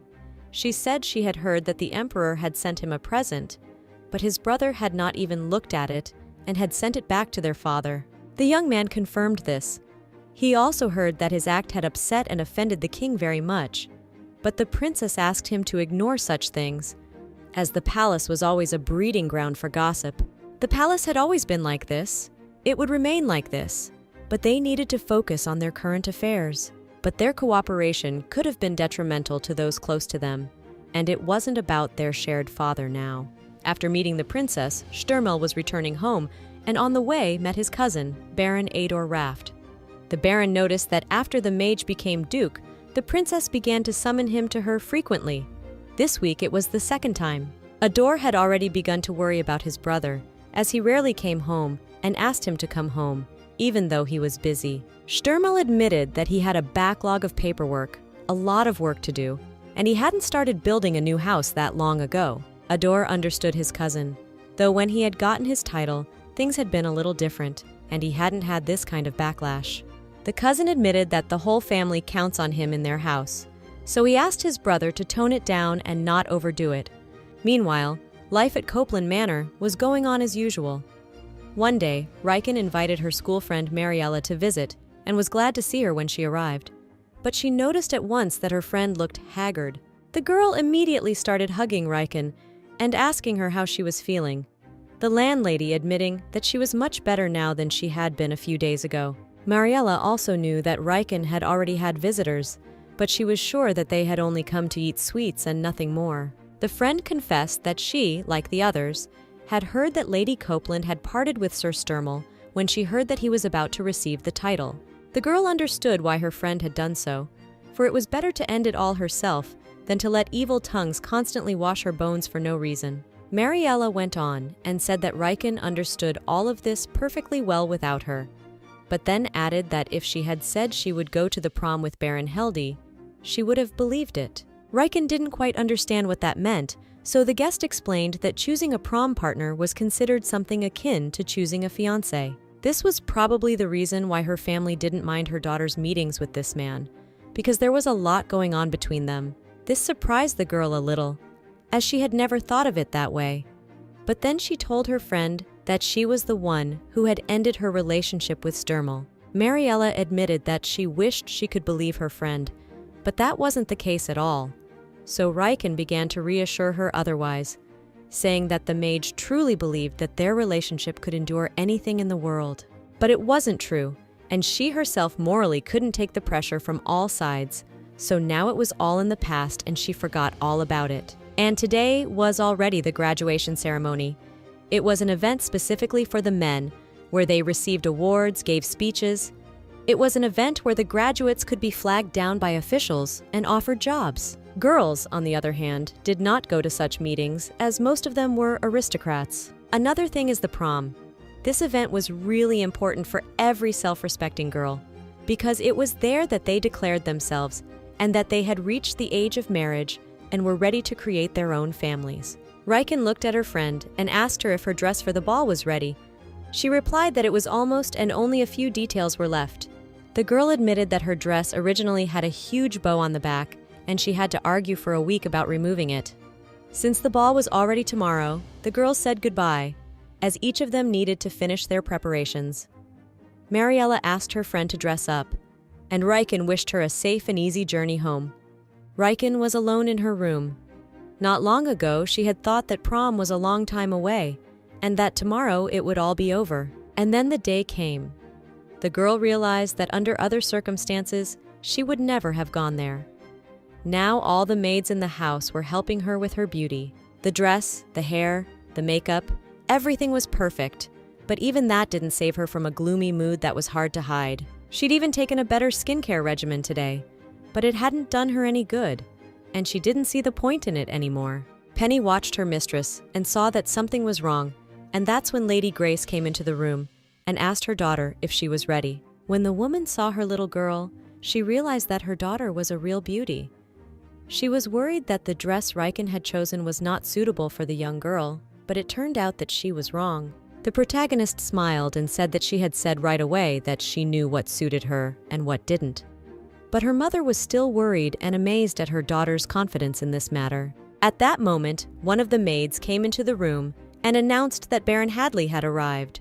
The woman was glad of the young man's punctuality, for they had just finished making all the arrangements. And here's the final touch. Penny brought her prom shoes. When the maid showed them to her mistress, there was no delight or approval in her eyes, for they were not at all what she would have wanted. They wore a very small heel of an ugly shape to match the Baron in height. But the girl had nothing to do, and she put them on and went down to the young man who was waiting for her downstairs. Riken looked at Harold and realized that he looked very familiar at that moment. The Baron greeted Lady Copeland first and kissed her hand. Then he held out his hand to the girl, and she suddenly thought of how he had always been like this, always smiling even in her past life. At that moment, Viscount Copeland approached them. He asked Baron Haldy to take care of his daughter. The young man promised her father that Riken would be perfectly safe with him. The couple got into the carriage and were about to leave, while the girl's parents stood in the courtyard and looked at her. When they were alone in the carriage, the girl thanked the Baron for accepting her unexpected proposal.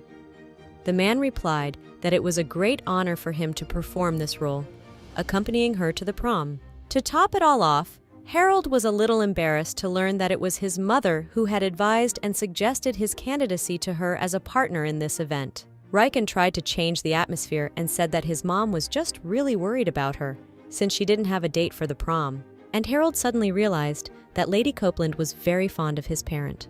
The protagonist assumed that the Baroness thought their families were status perfect. Riken saw that not only she was uncomfortable, but also her companion, perhaps even more so.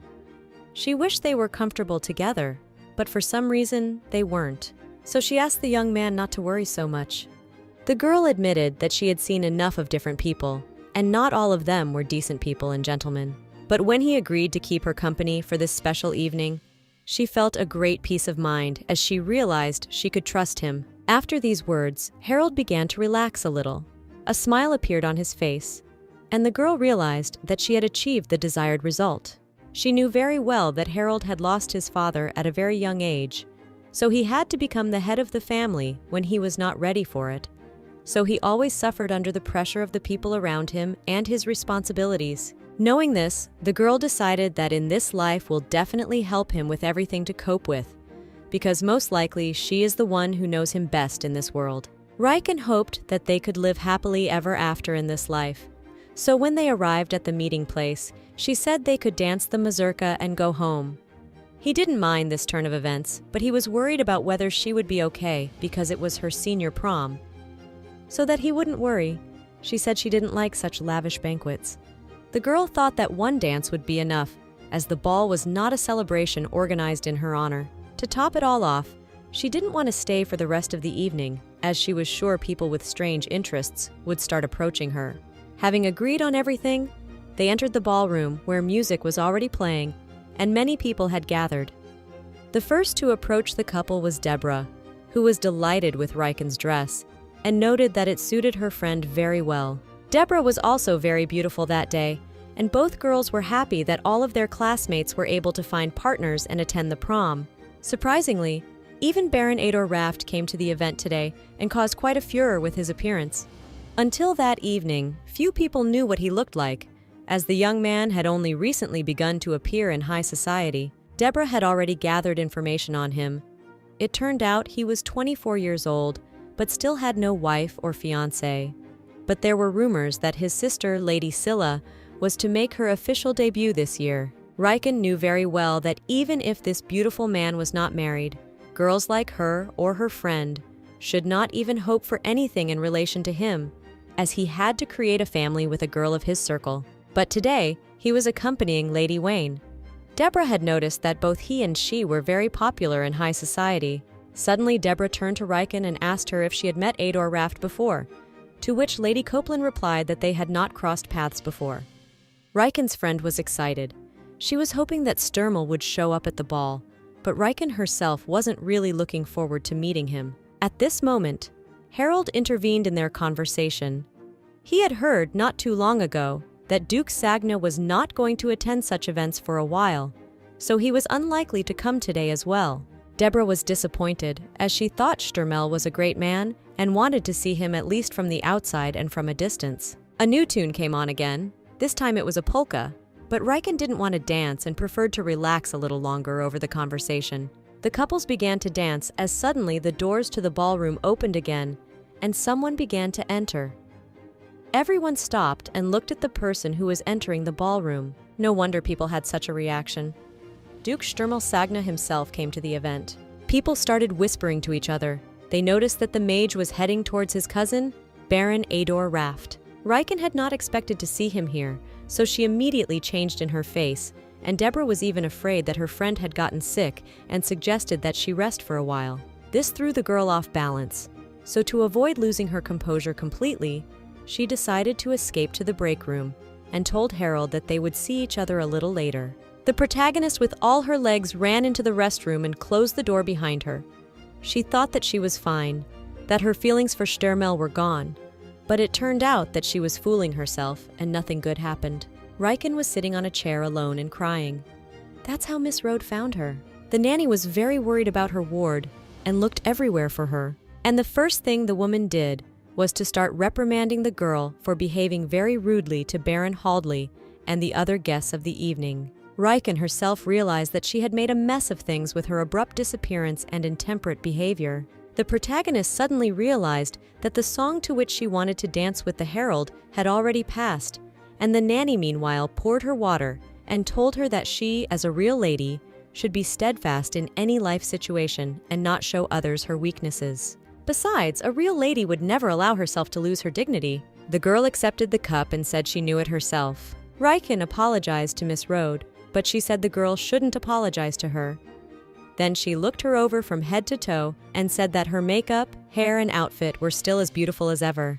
And in general, her mistress was the most beautiful. The nanny asked her ward if she wished to go home immediately. The girl said that she had to apologize to Baron Haldley first. Miss Rode thought it was the right thing to do, as she herself had not been able to explain much to the young man since she had come here right away. Riken, on the other hand, asked her nanny to tell the Baron that she would be waiting for him to talk in the room where the tea ceremony was being held. The girl stood up and looked at herself. She didn't realize exactly where she was beautiful, and then told herself to calm down and act deliberate and confident. She reappeared in the ballroom and realized that there were too many guests for the evening, so it would be difficult for Harold to come to her by sneaking through all that crowd. So she decided to find another room to talk to him. But it didn't turn out the way she wanted it to, as Riken was called out by Lady Kayla Wayne, who approached her with her girlfriends. Riken involuntarily admired the former classmate's beauty. The protagonist realized that no matter how hard she tried, being a little and silly girl wasn't going to work for her.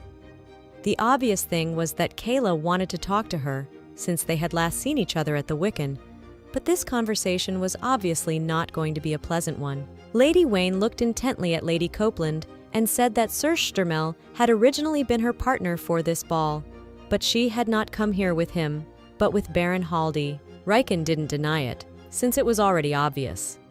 Kylie, however, went on and called her behavior disrespectful to her first partner. Everyone knew that Riken herself had invited Sir Sturmel, and then almost before the event itself had turned him down. This was unbecoming behavior for a lady, as it was too late to change partners at that point. Lady Wayne continued. She speculated that perhaps at first, when Lady Copeland had only invited Lord Waters to the ball and then changed her mind, she had not known that she would damage his reputation. In other words, she had embarrassed him. Kylie understood that her father wanted to reassure her, but when she found out that Stürmel was going to the ball with Riken, she couldn't believe it, because she knew very well that maybe he had turned her down because of the difference in status, and this was such news. But no matter what happened, she always wanted to become a noble and worthy lady to live up to Duke Sagna's standards. And for a long time, everything went according to plan, until she heard the story of his parting with Riken. The girl was madly angry and infuriated that Lady Copeland had done such a cruel thing to the man she desired with all her heart. Kayla couldn't understand why Sir Stürmel had been looking among the crowd of other people all evening, looking only for Lady Copeland. Lady Wayne tried to shame Riken, for she had so inhumanly turned her back on Stürmel and immediately started going on dates with Baron Hadley. In this war of words, Riken wasn't going to concede. She said that Kayla was contradicting herself, as just a moment ago she had claimed that she was no match for a man like Duke Sagna.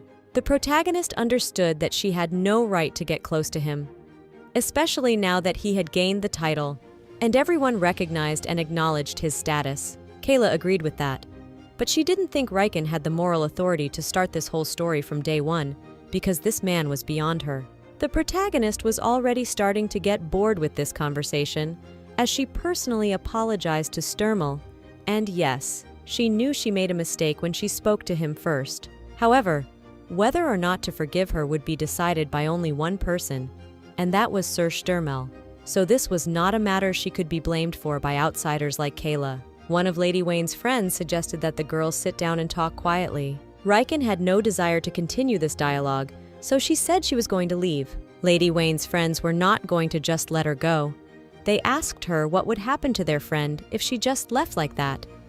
The other one suggested that Riken have a drink and then leave. Riken asked one of the girls to step aside, as she wanted to leave, but she didn't let her go and said that she didn't suggest to fight, but to solve everything peacefully by means of dialogue. This girl had already started to hold out a glass of red wine to the protagonist, and then this girl spilled this wine on Riken, pretending it was an accident, and the protagonist realized that if she ruined her dress now, the ball would be over for her. And at that very moment, Duke Sagna appeared in the room with one question as to what was just happening here. Riken was ready to bathe in the wine, but not a single drop got on her as the glass froze in midair, causing everyone in the room to gasp in surprise. The culprits froze in place in mute consternation upon seeing the Duke. The young man covered Riken with himself, and the girls tried to justify themselves, but it sounded as lame as possible. Behind his brother, Ador Raft entered the room and could only mumble his cousin's name. And then he noticed that the atmosphere here was too unsettling, so he asked what had happened here. One of the girls said that Lady Riken shared with them that she wasn't feeling well, so she was going to leave the banquet. The second added that they thought that if the girl drank a glass of wine, she would immediately feel better. But here he was sure of something quite different, so he looked at Lady Copeland and asked her what had happened here after all. She tried to prove to him that nothing had happened and didn't want to accept the outstretched hand, to get up, because she could do it herself. Nevertheless, he helped her up and held her by the shoulders now. Now, Lady Wayne tried to say that all was not as it might seem to him, but Stürmel would not listen to her and asked if she thought him so foolish a man. He knew full well that Kayla was the one in this crowd of girls who had the most influence, and hardly anything could happen without her tacit approval. And then he added that he hadn't expected anything like this from her, so he was very disappointed in her now. Meanwhile, a cousin came up to Stürmel and tried to calm him down, telling him that all the guests only had eyes for him, so he'd better not get involved in the situation.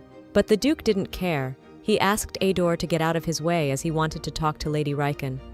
The Baron only lowered his head and sighed heavily. Ador realized it was best not to cross his brother now, so he suggested Lady Kylie get some fresh air, and she agreed to it. The Baron and the Count's daughter left the room, and Stürmel was left alone there with Riken. After the door closed behind the pair, Riken released the Duke's hand and thanked him for his help. The girl admitted that she was sorry for bothering him, but at the same time, she wouldn't look him in the eye and looked very sad. Stürmel could not bear to be treated like this when he was sober, so he drank a glass of wine in a gulp. Then he set his glass on the table and said that he had never thought of his actions toward her as idle concern. He admitted that he had done all of this solely for her, because he wanted to, because his heart told him to. The young man didn't realize if things were different for her towards him. Riken couldn't stand it. She snapped into a raised tone and said that she had always wanted to show him only the best parts of herself, but she didn't want to make him uncomfortable anymore. And then she crouched down in a beautiful curtsy and congratulated him on winning the title, albeit belatedly. The protagonist no longer looked him in the eye, but spoke of the fact that the future of their empire depended on the Duke, and for that, as the daughter of the Copeland family, she thanked him for it. The young man hadn't expected that to be the only thing she wanted to say to him. Riken said she was very happy for him, because now all the aristocrats' eyes were fixed on him, and soon he would meet his destiny. And when he meets his lady, he has feelings for her. But Sturmel couldn't listen to this nonsense any further, for he couldn't understand why she was saying all this, why she didn't want to hear it. Duke Sagna didn't want her to say such a thing to him, and also with that expression on her face, so he tried to reach for her. And then he noticed that her face had gotten very gaunt since they'd last seen each other. The young man asked her about whether she was having trouble sleeping or whether she was having a lot of pain. His concern was throwing her off balance, so she asked him to stop being so courteous to her. Sturmel did not understand her, so he asked her to look at him, for she kept looking away from him. He said that if he meant nothing to her and she felt nothing for him, then she didn't need to avoid him. Riken couldn't take it anymore. She snapped into a scream and said that no matter how much she apologized to him, it still wouldn't be enough. But there was nothing else she could do, so she asked him to leave her alone. The girl was well aware that she was stupid and not serious, so she got close to him to play around. Now she was looking him in the eye and asking him not to waste his time and energy on a conniving girl like her.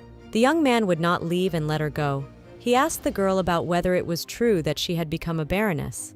She confirmed it. The mage realized that Raihin's choice was most likely Baron Heldi, but still Sturmel didn't want to believe that it was that man. Raihin thought seriously and wanted to marry him. He didn't understand why she thought that it was with the Baron that she could have a quiet, peaceful, and happy life. The protagonist was finding this conversation more and more difficult by the minute, so she wanted to end it, and reiterated that she was confident in her choice of her future husband. At that moment, Sturmel took her hand and asked why her face then expressed such deep sadness. Holding her hand now, he realized that in his soul all along, he had wanted to make her regret what she had done to him, to make her suffer as he had. But then at some point, he realized that he wanted her to be happy and meet a decent man who could give her what she dreamed of, since he had no more desire to see her heartache. So now he was sincerely saying that he would always love only her. The girl knew it, felt it, but said that love wasn't that important in life. Yet her tears dripped onto the parquet in the room. Sturmel didn't understand her, so he asked what mattered in this life then, if even love wasn't that important. The girl was already sobbing, but asserted that no matter what happened in this life, she would never mistake what was important to her specifically. Unfortunately, he barked out that he wasn't the most important person in the world to her. He was hurting and she was hurting, but he demanded that she say it while looking him in the eye. At that moment, images of her past life flashed before her eyes, of her little and then grown-up daughter, who wished she had met someone better than her father, because she had lived for her mother. So Riken said without hesitation that the most important person in her life was her daughter. It was a confession. It was hysterical. The girl asked him to stop interfering in her life because she was not 19 years old, but 45. She had raised a beautiful daughter over the years. Also in her past life, she was riding in a wagon and had an accident that caused her to die in the future. But when she opened her eyes again, she found herself in the past. Riken was aware that from the outside it looked like she had lost her mind, but she was in her right mind for all the words and the absurdity of the situation. Sturmel was now beginning to understand a little of what was going on, and the girl assured him that she was not lying and was telling the truth. She claimed it was not a dream, as she clearly remembered the sensations of holding her newborn daughter in her arms, feeding her with her milk, seeing her first steps, and cuddling her until she fell asleep. The girl remembered every day she spent with her daughter, the way they planted and then tended the flowers in the garden. So it didn't matter to her whether she loved him or not, because the most important thing to her in this life was her precious little girl. After all, Riken had given birth to her by breaking her bones and tearing her body apart, and then raised her, her only child. And now more than anything else in the world, the protagonist wanted to meet her favorite daughter and will do everything in her power and even more for this. Yes, Sturmel was madly surprised and didn't know what to say to her or what to do, so he crouched down next to her and began to lift her into his arms. She lost consciousness for a moment, so he was able to use magic and carry her away from here without explanation. The young man carried her into his home to calmly continue the conversation and try to resolve the problem. He sat her down on the bed and told her that this was his new home, and since there were still very few servants, no one would hear their conversation. Riken wouldn't stop crying, so Sturmel brought her a towel so she could wipe her tears with it. She accepted a towel and began wiping her eyes, while thinking that all the makeup was now spreading across her face. But it didn't matter to Duke Sagna whether she had makeup or not. She was always beautiful to him in any form. He thought to himself that during the conversation with his mentor, he had said things that were true now, because all people and the truth in this world are subject to their desires. But there are for whom there are much more important things, and from the experience. He clenched his fists. Then the old man advised him to pay attention to other people's problems instead of digging into his own, thinking that was all that mattered. Yes, Sturmel knew that Riken didn't care about status, power, or position in society, but how could what she had just talked about be possible? He, as a very talented magician, knew that his colleagues and predecessors had always been concerned and interested in the question of returning to the past. But for a long time, so much has not been studied on this issue. However, Sturmel knew of one theoretical way that could have a similar effect, but a mage who could go for something so crazy he hadn't met in his lifetime. The young man sat down next to the girl and suggested that what might have been a vision of the future. Perhaps she saw pictures of her future so clearly that she believed it had all happened to her before. Riken was silent, disagreeing with him. Sturmel continued and said that many mages had studied the possibilities of time and space travel before. They came to the general conclusion that in theory, there was an option to do something like this, but in practice it proved pointless and impossible. Lady Copeland could not believe it, for she had, as it were, but gone back in time. Sturmel explained that magic can only be used in the material world, and time magic was no exception. Matter is always necessary for magic, so he was sure that it was impossible to use magic to send a soul that couldn't be touched back in time. Any magic always obeys the law of boomerang, meaning that when he uses water magic, it seems as if he is creating new water. But it was quite different, for as much water as he took, so much less of it became available in the world where they lived. However, the volume of water in the world does not change, so it was impossible to remove something from this world completely, or to make something bigger. Based on that, if one wanted to go back 10 years into the past, there was only one way to do it. Namely, the magician had to turn back time for the whole world except himself. Then all the clocks in the world would go back 10 years. It was a very difficult and nearly impossible task. But even if the magician had succeeded, the problem was the very nature of magic itself. After all, one had to think about the very mage who could pull this off, because even if someone turns back time for only 1 second, their body receives a powerful backlash, then it's hard to imagine what the payoff would be if the number of years goes over 10. As a consequence, the human body, which can live for about 100 years, all animals, people and plants, elements and spaces and time itself, everything will receive a blowback. So even if there was a mage who sent Riken back in time, the very moment he did so, he disappeared from this world. Sturmel considered time travel pointless for this reason, as he did not personally know a mage who could sacrifice himself for another person. Riken sobbed again as she didn't want to believe what he had just told her. After all, her daughter was a time mage, and what he was telling her now was that even if she tried to turn the world upside down, she still wouldn't be able to meet her favorite child. The girl didn't hold back her tears, as it was her girl who sent her back in time to a time before she was born. Sturmel recalled the moment when everything in his life changed. That's when he met Riken, who was enveloped in magic. He had made a mistake then, as he had thought that was the result of the alliance with the mage, but now he realized that he hadn't realized how special she was, so he had missed the moment when she badly needed his help and support. Riken confessed to him that her daughter had talked to her about it, and asked her to go back in time if she wanted to, not to give birth to her again, and to live the life her heart desires. It was a conversation she remembered very well, as her girl was 19 years old and going to her senior prom from the academy. And then, when she was dying after the accident, her daughter whispered to her that when she was reborn, she should not remember her and live a long and happy life.